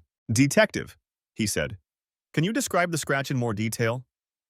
Certainly. It was about 2 feet long and went down to the metal. Turning to Jennifer, who was sitting at the table, he continued. The metal was shiny, with no rust. Detective, when you searched the Bradford's home, was any other evidence found? Yes, he replied. We found a blouse with bloodstains on it. Knight turned and picked up a clear plastic bag containing a white cotton blouse. Is this the same blouse? He handed the bag to Detective Robinson, who examined it closely. Yes, Robinson finally confirmed, returning the bag to Knight. Your Honor, I move to admit into evidence as State Exhibit Number 34 what was previously labeled State Exhibit Number 34. No objection, said Rebecca. No objection, State evidence, no. 34 is admitted into evidence. At this time, I have no further questions for the witness, said Knight. Rebecca stood up and walked over to the table where the items accepted as evidence were lying. She picked up the blouse and turned to Detective Robinson. You testified that there was blood on this blouse, correct? Yes, ma'am, he said, taking the blouse. You were present when the coroner, Dr. Iatrola, testified, correct? Yes, ma'am. And you heard him state that the victim died as a result of a ruptured aorta, correct? Yes, ma'am. And you heard him say that when an artery is punctured, the blood flows quickly and profusely, correct? Yes, ma'am. Rebecca looked at the blouse in Robinson's hands. What color is this blouse? White. Show me the blood on this blouse, she said, folding her arms and leaning back in the jury chair. The jurors leaned forward and watched as Robinson took the blouse out of the bag and unfolded it. Here, ma'am, he said, pointing to a stain in the lower right corner of the blouse. The judge confirmed the location Robinson was pointing to, and Rebecca continued. Is that all? She asked. She's accused of stabbing a man and puncturing his aorta. And you're showing me a bloodstain the size of my finger? That's all there is, ma'am. Mrs. Bradford may have left before the blood started flowing. Your Honor, Rebecca said, addressing the judge. Witness, please refrain from such comments. Do you understand? Robinson nodded. Well, the jury will not take that statement into consideration. All right, detective. Let me ask you, how many murders have you investigated in your career? 34, he replied. And how many cases of any kind, murders, car accidents, suicides, and so on, have involved an artery being punctured? Robinson thought for a moment. Several dozen, I suppose. In all your experience with arterial punctures, have you ever seen anything that would indicate that someone could have simply jumped out from under a spray of arterial blood? No, ma'am. Rebecca nodded. And that was the only bloody clothing you found in the Bradfords' house? No bloody shoes? Or did she manage to fly 5 meters above the floor to escape? No, he agreed. That's all? What about the car? If she was driving away from the scene of such a bloody murder, you must have found bloodstains in the car, right? No, ma'am. There was no blood in the car either. At that, Judge Feldman adjourned the hearing until the following morning. We have a serious problem, Robinson remarked as they walked down the hallway to Knight's office. What do you think? Knight replied. She filed a statement of intent to use self-defense. And then, right on the doorstep, the grieving widow takes the stand and does everything they need her to do. How could you let that happen? Robinson pressed his lips together, struggling to contain his growing anger. You knew from the start that she had that defense. You saw the bloody videos that sick bastard kept? Did you think his wife didn't know anything about him? Knight stopped and turned to Robinson. Not a word, he hissed. Do you hear me? Not a word about any damn videos. They'll surface and we're finished. Well, maybe we're finished, Robinson said. I'm not the one hiding evidence, you are. I gave it to you, and what you did with it is none of my business. What if they ask me about it? You want me to lie? They don't know anything about any videotapes, Knight said. Seeing that Robinson was clearly uncomfortable with his confirmation of the cover-up, he continued. I'll say it again. If those videotapes surface, we're both finished. But what if there's something on them? Maybe that sick bastard really tried to do it. She wasn't in any of the recordings, so we know that if she was there, it was only the first time. Maybe she stumbled upon him and he didn't like it. God, you saw the photos from the crime scene. Someone nearly blew her head off. You don't think Lyons is going to come after me with this tomorrow, do you? Knight nodded. I know she'll come after you for this, but still. How do we know it wasn't hubby? Did you notice he's not on the witness list? That's why he's sitting in the courtroom. He can't provide an alibi, so they didn't even bother to put him on the list. Yeah, Robinson said, but I don't think so. I also don't like that hubby is so close to Lyons. Knight narrowed his eyes. What do you mean? Do you see her body language? Knight nodded. She has some kind of phobia about being touched. Yes, Robinson said. That's the first thing I noticed about her this morning after she was arrested. But guess who she's not afraid to touch? Knight waited for the answer. Exactly, Robinson continued. She doesn't hug her husband. You think he does that to her? Robinson shook his head. No, I checked. It looks like they dated when she was in law school. They got married and were planning to stay together. What happened? She was raped, that's what happened.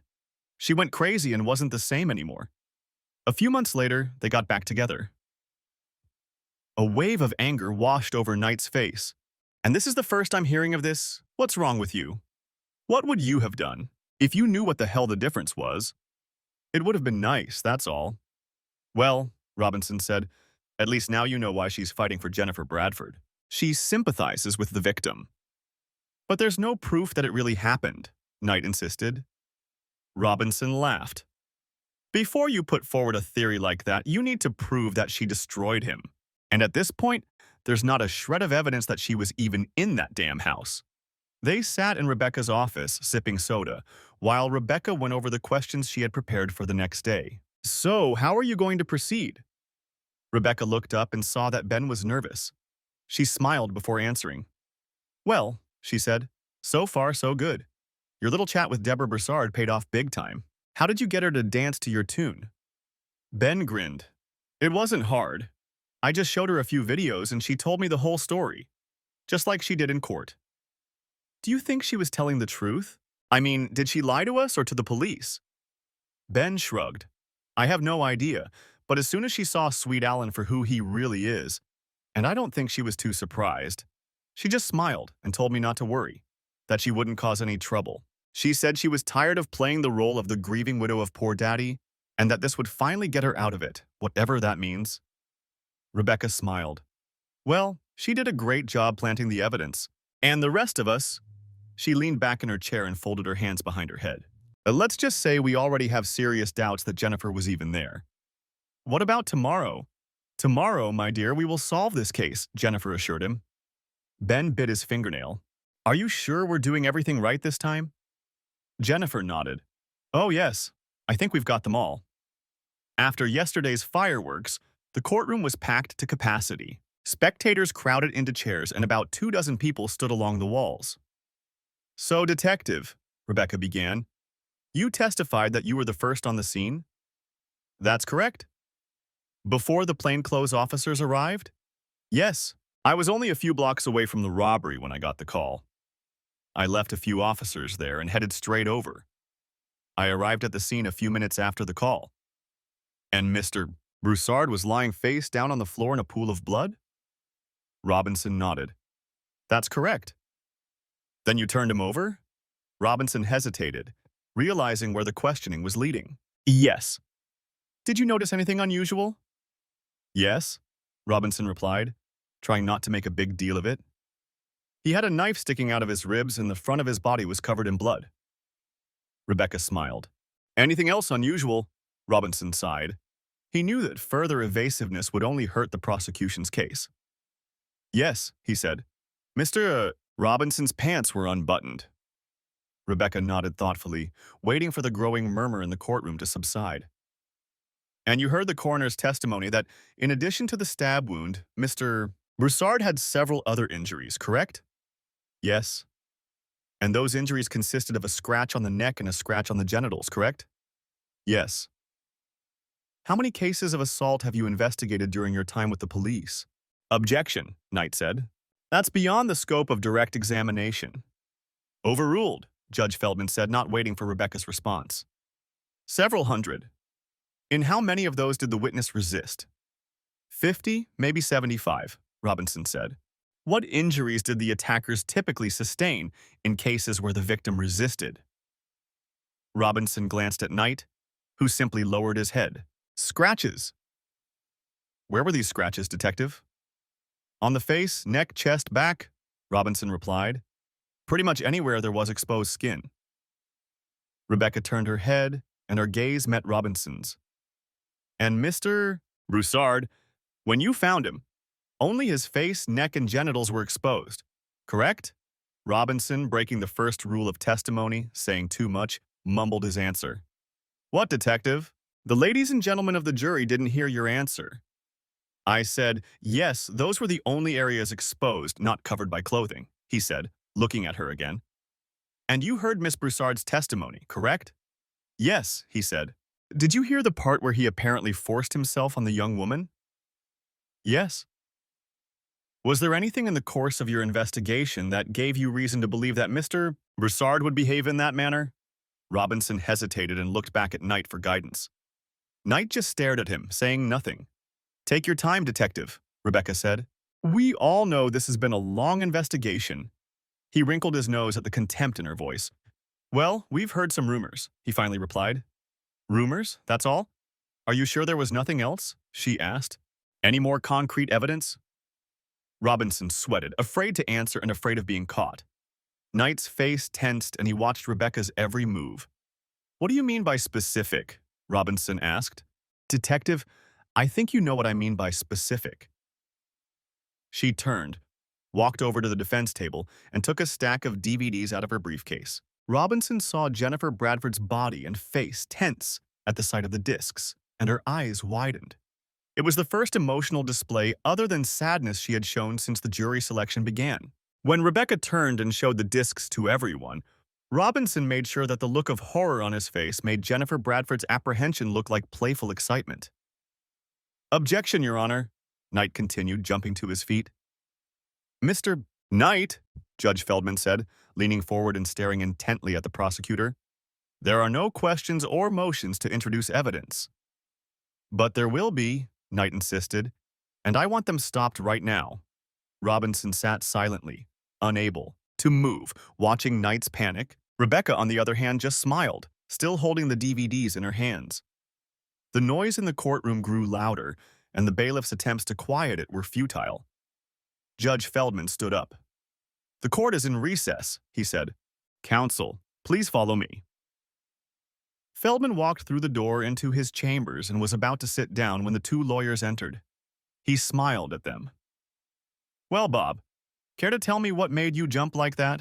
"Your Honor," Rebecca interrupted him, "I'm sorry, but I must object. If we are going to discuss this, I really must ask that a court reporter be present." Feldman looked at her. She was as calm as a cucumber and had obviously thought everything through in advance. He had to admit that he liked her performance. For someone with no experience in a murder defense, she hadn't missed a beat. What's more, she was making Bob Knight look like a complete fool. "Good point, Miss Lyons," Feldman said. "Jim," he said to the bailiff standing behind the door, "ask Francine to come back in for a little introduction." They waited for the court reporter, who appeared a few minutes later with her stenography machine. "For the record," Feldman began, "we are in the courtroom for the case of the People v. Bradford. Both attorneys are present, as am I." Turning to Knight, he said, "When we left off, Mr. Knight, you objected to what appeared to be a stack of DVDs. Would you please explain the reason for your objection, however untimely it may seem at this point?" Knight picked up before he could begin. "I'm afraid the evidence presented will be extremely biased and will only inflame the jury." "And what, in your opinion, does this evidence consist of, Mr. Knight?"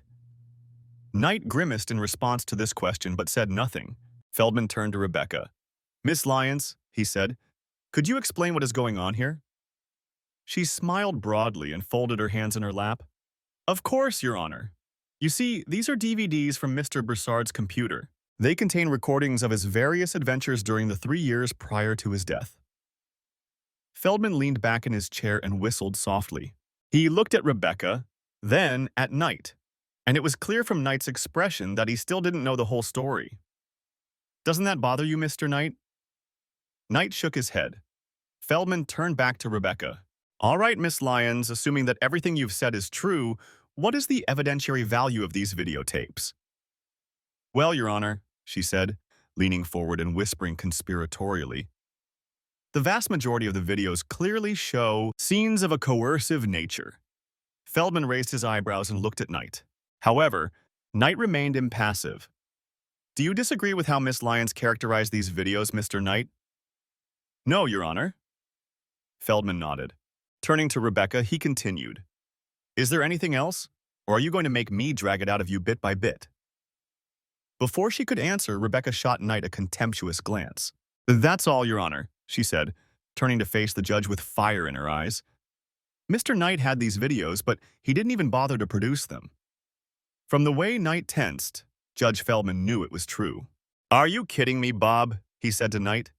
"You're handling a murder case where we know self-defense will be used as an excuse, and you didn't bother to hand over the video recordings showing the victim. And I'm using that term carefully. But the defendant isn't visible in any of them, Your Honor," Knight defended himself. "They're irrelevant to the case because they don't show that she was the victim of any coercion." "Come on, counsel," Feldman grumbled. "You know better than that. They are clearly relevant and the defense has a constitutional right to them. And you have a constitutional and ethical duty to turn them over." "But she already has them, Your Honor," Knight pleaded. "There's no harm in her already having them." Feldman thought for a moment. "So there's no harm, no violation. Is that your answer?" Knight nodded. Feldman turned to Rebecca. "Miss Lyons, his reasoning is correct. If you already have them, what harm is there?"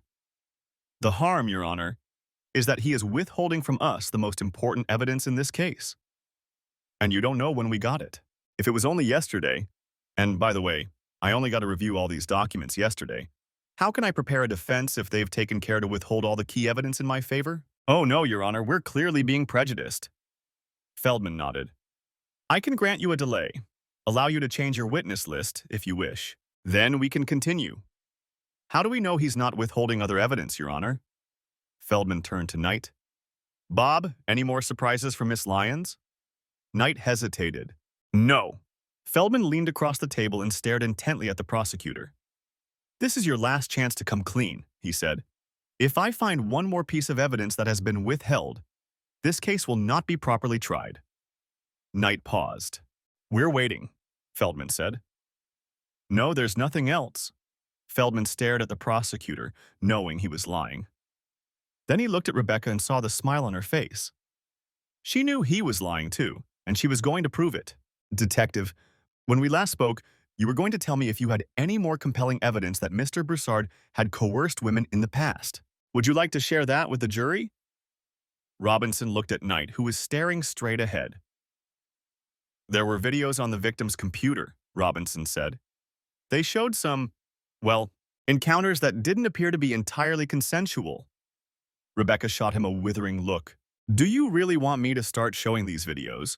Or do you want to try describing encounters that didn't appear to be entirely consensual? Robinson blushed. It appears he extorted this from many women. How many videos were there? Several hundred. There was a murmur in the courtroom and Robinson heard the jurors sigh from the gallery. How many different women? 23. And how many of them depicted coercive relationships? Most of them. Rebecca looked at the jury, moving from face to face as she continued to speak. Most? Do you want to specify a percentage? Robinson looked at the jury, all eyes fixed on him, waiting for an answer. He looked at Knight, who was staring straight ahead. He wasn't going to risk his career for this farce. He didn't want to press charges in the first place, and now Knight was throwing him under the bus. Robinson turned from Knight to Rebecca. I'm not going to give you a percentage. Of the 23 women, only 3 agreed. One of them didn't agree at first, but by the third meeting, it was clear. And the rest? Robinson turned to the jury. If I had those videos and if Mr. Broussard were alive, I would have brought more than 150 charges of assault against him. Most of the jurors looked at him in shock, and chaos broke out in the courtroom. Silence, shouted the bailiff. Robinson saw that Judge Feldman was just shaking his head. However, the defendant was still nervous. Interesting, Robinson thought. She wasn't in any of the videos. Perhaps the night of the murder, if you could call it that, was their first meeting. And perhaps she was the first and only one who didn't succumb to Broussard's advances. When silence fell again in the courtroom, Rebecca smiled at Robinson. Detective, she said, leaning back in the jury chair and resting her hands on the rail behind her. Have you questioned any of these 23 women? Robinson nodded. All of them. Do all of them have alibis for the evening of September 23rd? No. Did any of them, whether the women themselves, their husbands, or someone close to them, have a dark BMW 325? Yes, Robinson replied. There it was, the weakest link in his armor. And he had no idea how she knew. Judging by the smile on her face, it was obvious that she knew everything. Do any of those who don't have an alibi or have a weak alibi have a dark BMW 325? Robinson looked at the defendant. Behind him, he saw Benjamin Bradford cross his arms and lean back in his chair. He knows the answer, Robinson realized. He's playing with us, playing this game like he always does.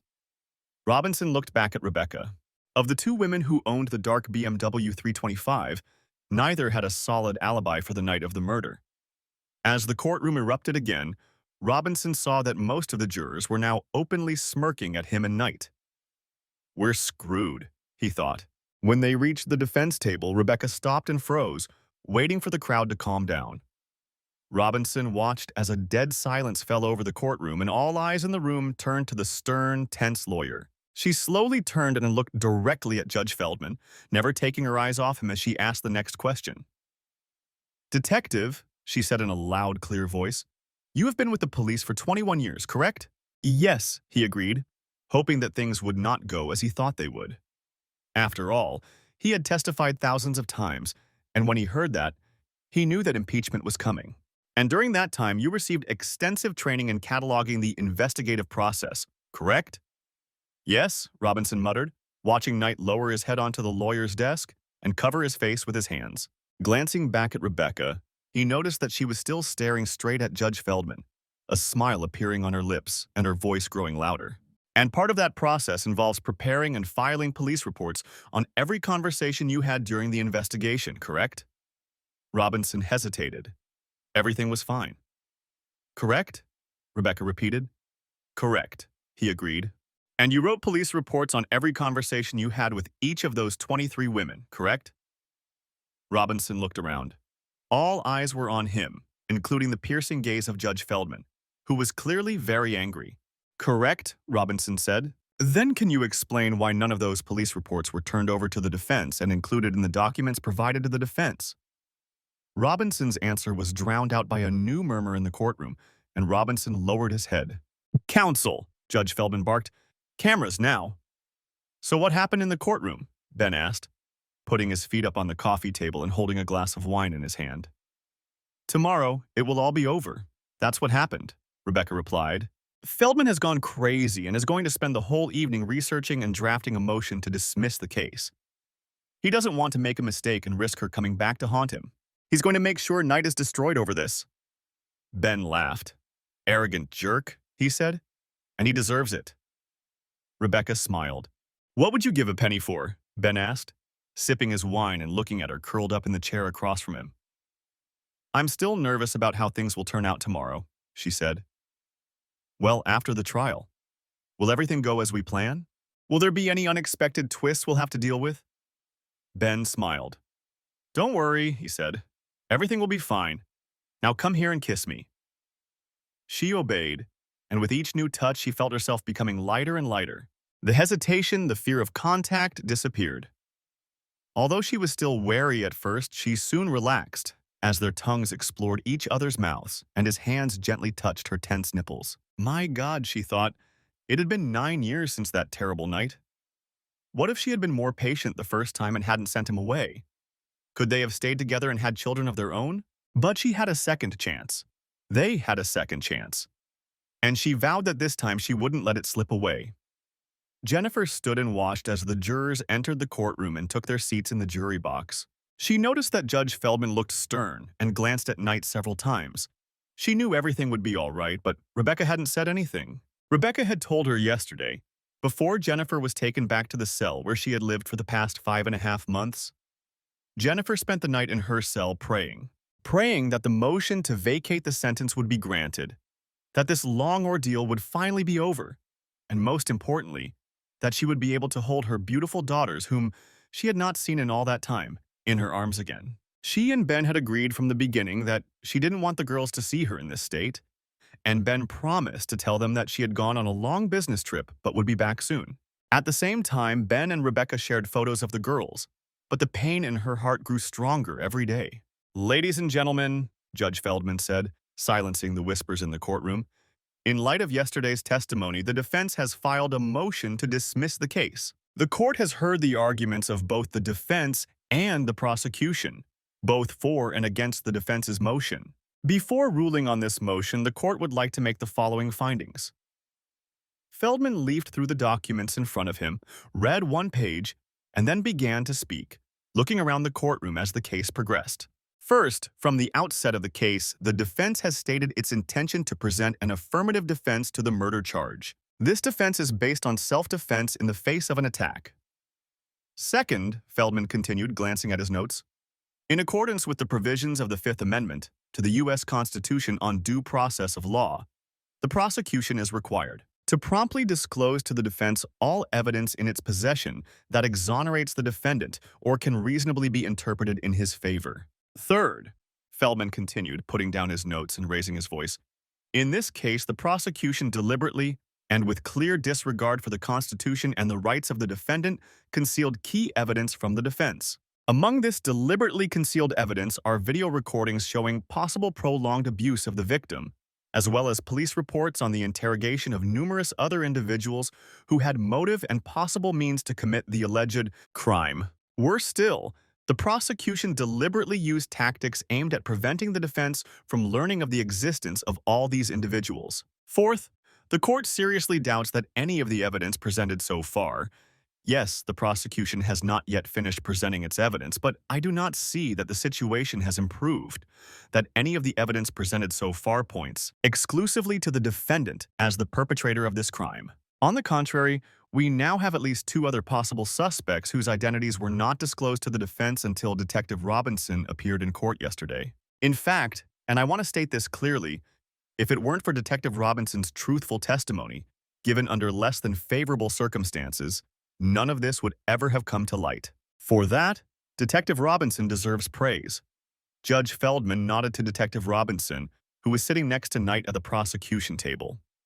Jennifer noticed Judge Feldman's gaze shift to her. Without thinking, she felt her chest tighten and her breath catch.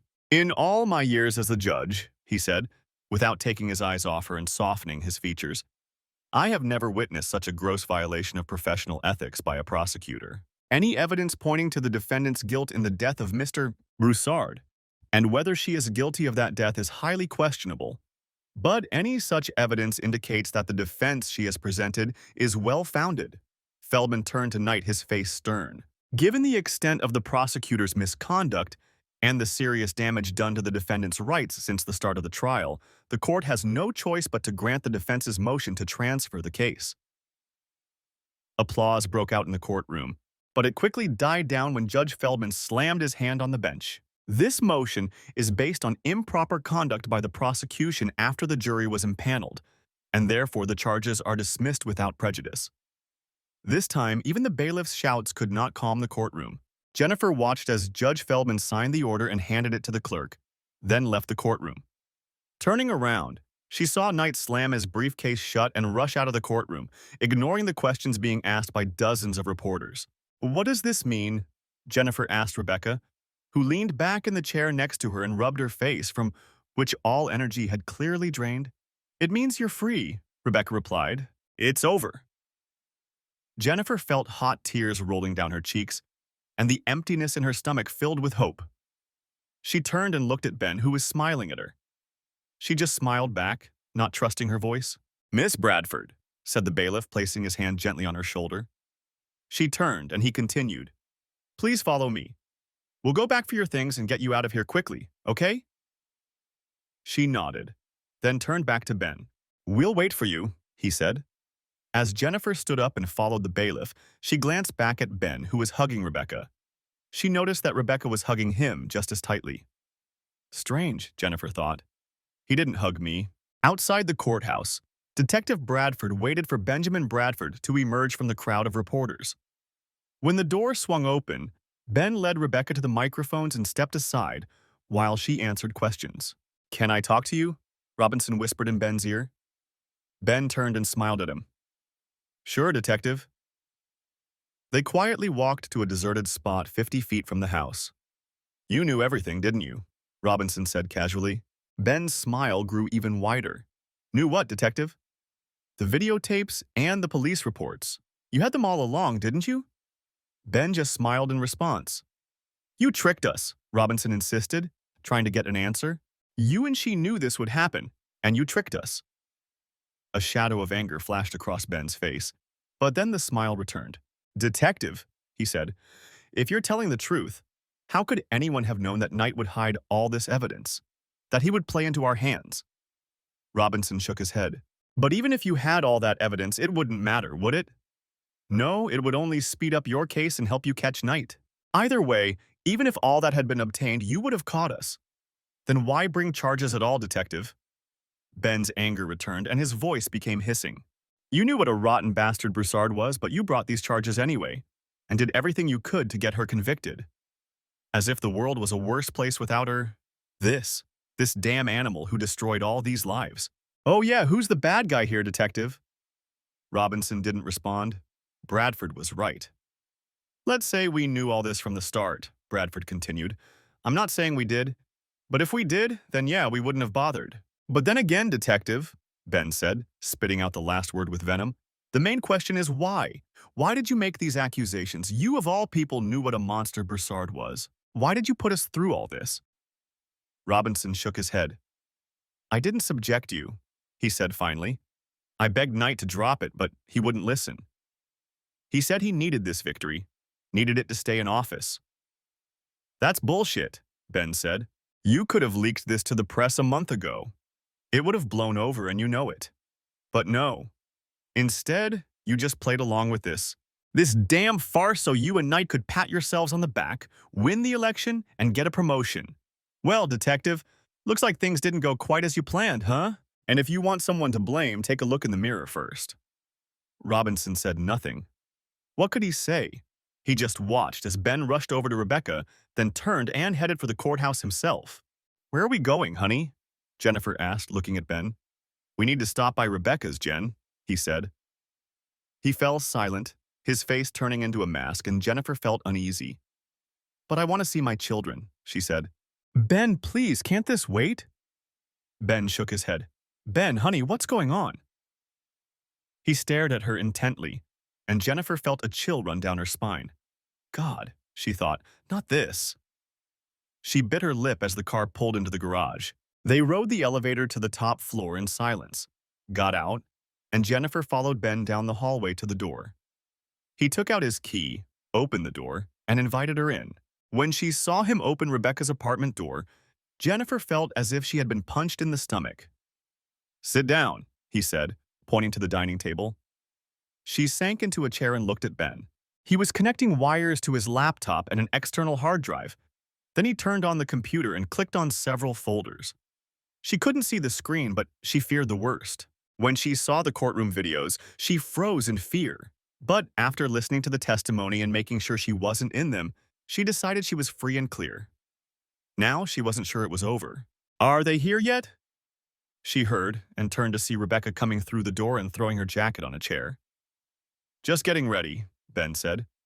Rebecca smiled and snapped the clasps on her briefcase.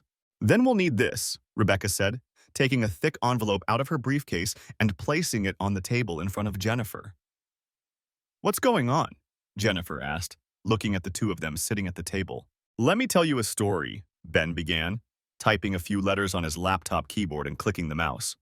Once upon a time, there was a family, and they were very happy. At least that's what the husband thought. They seemed to have everything. He had a good business that was just starting to take off, and she was quickly climbing the career ladder, getting promotion after promotion. The couple had 2 beautiful daughters, and everything was as good as it could possibly be. Jennifer watched Ben as he spoke and saw tears in his eyes. One day at a party, he continued, your boss hired me to do a computer security audit. You looked so excited, so happy for both of us. And I was happy too. I wanted you to be proud of me, to see what I really do and how good I am at it. So I put all my effort into it and broke into your system in no time. Jennifer felt her heart sink. He had broken through. She had tried to keep up with him, to understand where he was at, but he had never given her any clues. She had underestimated him, she realized. She had relied too much on Jeff Richards' empty assurances that everything was fine. Ben smiled through the tears that were now streaming down his cheeks. So you made only one mistake, Jennifer, and it was a very small one. She looked confused as he waited for her to figure it out. Your only mistake, Ben said, seeing that she wasn't responding, was at the party when you called Broussard a jerk. And just for fun, I decided that he was the one I would use to get into the house. You see, it's people like that, the arrogant know-it-alls, who usually make the biggest mistakes. They think they're invincible and don't pay attention to the little things.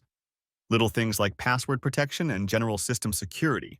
And since you pointed that out to me right away, I unwittingly led myself down the path to uncovering this whole nefarious plot. He placed the laptop in front of her, and she looked at the screen. First there was this, he said, clicking the mouse and displaying a series of emails. Emails between Broussard and Richards.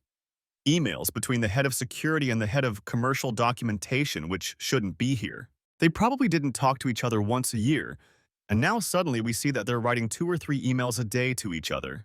Ben clicked the mouse again, and a specific email appeared on the screen. This is what I came up with, he said. An email from Broussard to his home computer. Ben clicked again. And this led me to this. Jennifer stared at the screen as Ben scrolled through thousands of deposits from Jensen National to a series of offshore accounts. And this, Ben said, clicking again. A folder appeared on the screen with information about each of the offshore accounts, including balances and passwords. So it was you, Jennifer whispered. Ben nodded. You didn't think I was that smart, did you? She didn't answer, stunned that he had uncovered the whole scheme so quickly. He was right. She had clearly underestimated her husband. but she had no idea what he was really doing or how he was doing it. Instead, she had relied on Richards to prevent any intrusion. The problem is, Ben continued, I knew there were three of you, but I could only identify Richards and Broussard. To be honest, I assumed the third was Susan Flowers. The third was clearly a woman, and from what I could tell, worked in auditing. I remembered you saying that she and Broussard had something going on, and I was sure it was her. Ben clicked his mouse, and a list of folders with women's names and numbers appeared on the screen. Then I stumbled upon this, he said. He clicked on a folder labeled Susan 9, and a video appeared on the screen. This confirmed my suspicions, Ben said, turning toward the screen. There were Susan and Broussard. But there's no photo of me here, Jennifer said, scrolling through the list of videos. So what is this? Ben smiled. No, Jennifer, your photo isn't here. He scrolled through the screen with his mouse, looking through hundreds of video files. This is what the police had from day one. So you know I'm innocent, Jennifer pleaded. Please, Ben, I don't understand what's going on. The sad expression on Ben's face disappeared, and she saw pain and anger distort his features. Jennifer, he said hoarsely, this is all the police had because I got it from them. He clicked the mouse, and 6 video files appeared on the screen. They were labeled Jennifer from 1 to 5, and the last one was labeled Destruction. Jennifer flinched at the sight of the last one. Ben scrolled down to the 5th and double-clicked. This video changed my life, he said. She looked at the screen. There she was, standing in front of Broussard, detailing her plan to make millions, seduce Jeff Richards, and finally make her dreams of wealth come true. You did all this for money, didn't you? He asked. She nodded, staring at the screen. Whatever it was, all you wanted was money. To hell with me, to hell with our marriage. His voice faltered as she turned to face him. To hell with our girls, right? Hearing those words, she sighed. No, Ben, I did it for them. So they would never want for anything. So they wouldn't go to school in hand-me-downs like I did, with cheap haircuts and no money for a prom dress. And they'll never have to worry about living in a mobile home. She felt tears running down her face. No, you're wrong, she said. They're the reason I did what I did. And every time I did something I didn't want to do, I thought about them and how they would never have to grow up the way I did. Being ashamed of myself and my family, being the laughingstock of everyone at dances, soccer games, in class, and so on. Tears streamed down Ben's face and Jennifer looked at Rebecca. She thought Rebecca was looking at her with sympathy, but she couldn't tell if it was for her or for Ben. You slept with other people, didn't you? Ben accused her. She nodded. That's how you got promoted so quickly, isn't it? It all started with Susan, Jennifer whispered. One day we were working late and she came back to the office after dinner. She'd had a few drinks and called me into her office. When I went in, she asked me to check some figures with her. I knew what she wanted. Everyone in the office knew she liked to have fun with men. So you became her plaything, Ben said evenly. Jennifer nodded. About 2 years ago. She saw the look of disgust on Ben's face. But Ben, don't you understand that soon after that, I got a promotion? I became the youngest junior vice president in the department. Who else? Jennifer bit her lip. She introduced me to Alan, Jennifer said. Ben clicked twice on Jennifer 1, and a video appeared on the screen. He fast-forwarded the video to the middle. So that's what this is about, huh? Ben said. How can he help you, Jennifer? She didn't say anything. You needed him to steal the money, right? Ben accused her.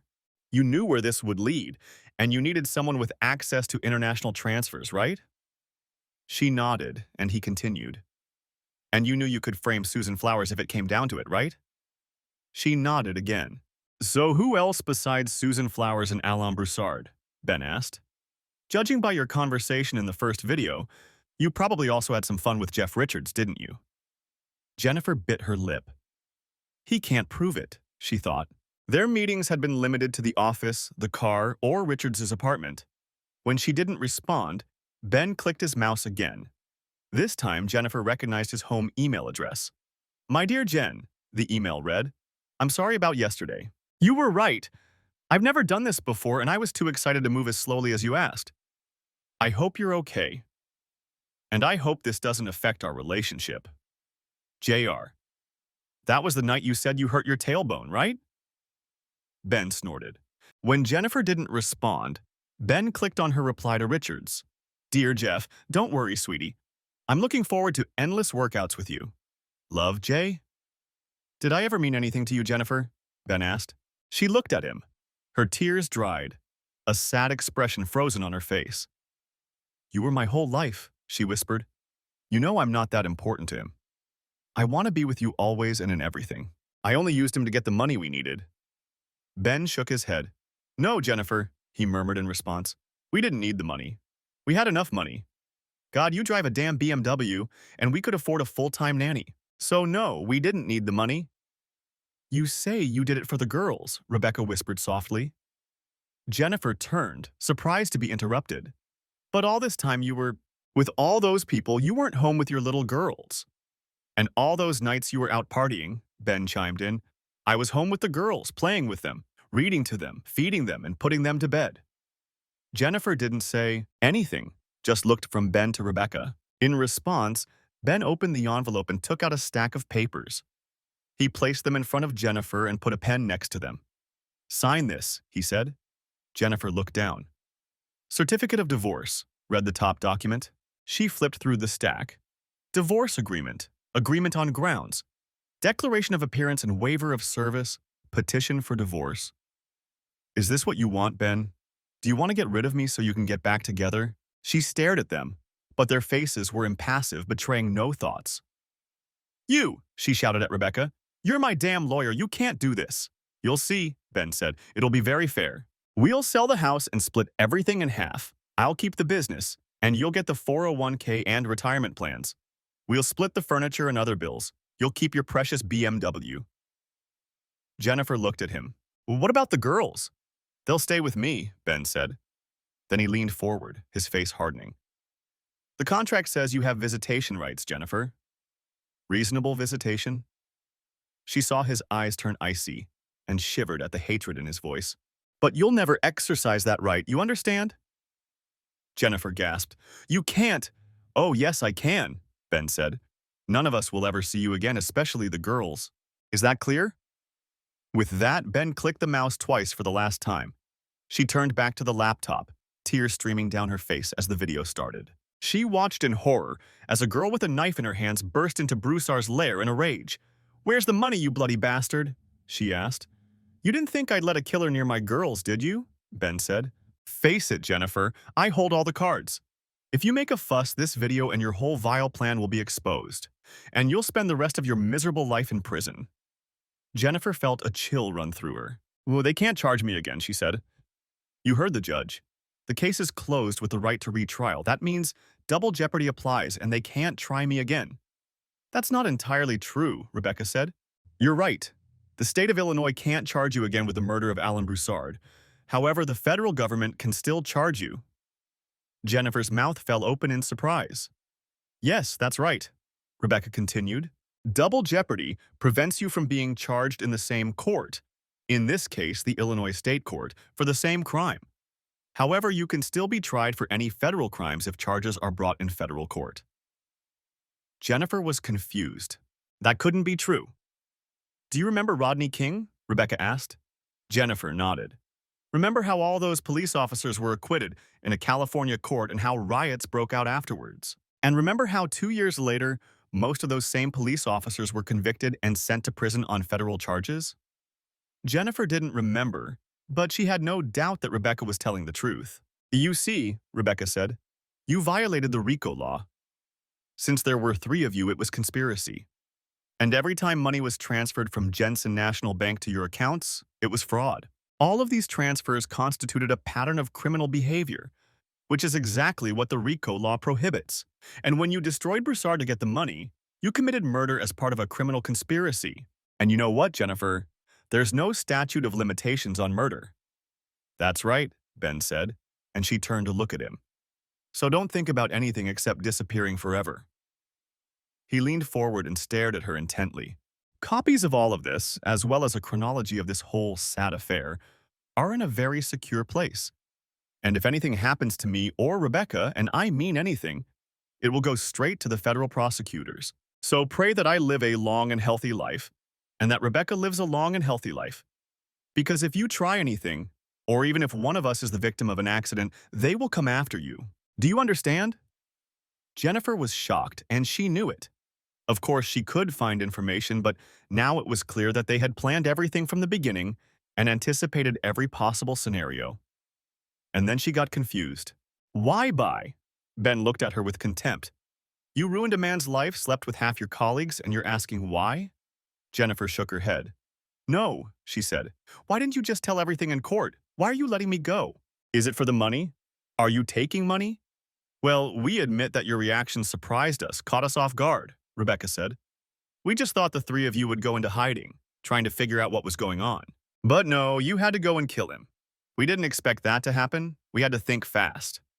But we thought fast, Ben laughed. And it's really better than just leaving you to your fate before turning you over to the police. Ben leaned forward and said in a venomous voice, First of all, we're not just going to let you go. Oh no, Rebecca interrupted. You'll spend the rest of your life without your girls, never hugging them, never holding them close, never tucking them into bed. Instead, you'll spend your whole life looking over your shoulder wondering if today is the day you'll be sent to prison for the rest of your life. And second, Ben said, we'll get the money back, don't you understand? You know I would never keep that money. But if this goes to court, old Jensen will never believe we weren't involved. No matter how much I gave him, he always had his doubts. Always thought I knew what you were up to. But now we'll give it all back and pin it on Broussard. The court has exposed him as a complete scoundrel, said Rebecca. No one will have any doubt that he's capable of this. And I'll make it clear in my report how careless Richards was, said Ben. He'll lose his job and never find another one. That should break him for good. If he loses his job and loses you, and I doubt you'll take him back, he'll be ruined and on the verge of bankruptcy. And Susan Flowers will probably go broke too, since her accounting department didn't notice any of this for months. And Ben will be a hero, Rebecca said, stroking Ben's forearm and looking at him. I'm a brilliant lawyer who exposed a shady prosecutor and freed an innocent woman, and Ben will be the hero who uncovered a $6 million robbery and got every penny back. Exactly, Ben said, smiling at Rebecca. Jensen will hire me full-time, recommend me all over the world, and my business will take off. Damn, we'll be rich, won't we, honey? Rebecca nodded, leaned in, and kissed him on the lips. Think about it, Jennifer, Ben said. We'll have everything. Love, wealth, and 2 beautiful little girls. Jennifer watched as he raised his eyebrows. That look said it all. She would have nothing left, absolutely nothing. She watched as a tear fell onto the papers in front of her and reached for the pen to sign away the dream that had once been her life. Thanks for watching. Hope you enjoyed it. Subscribe to my channel and stay tuned for new videos.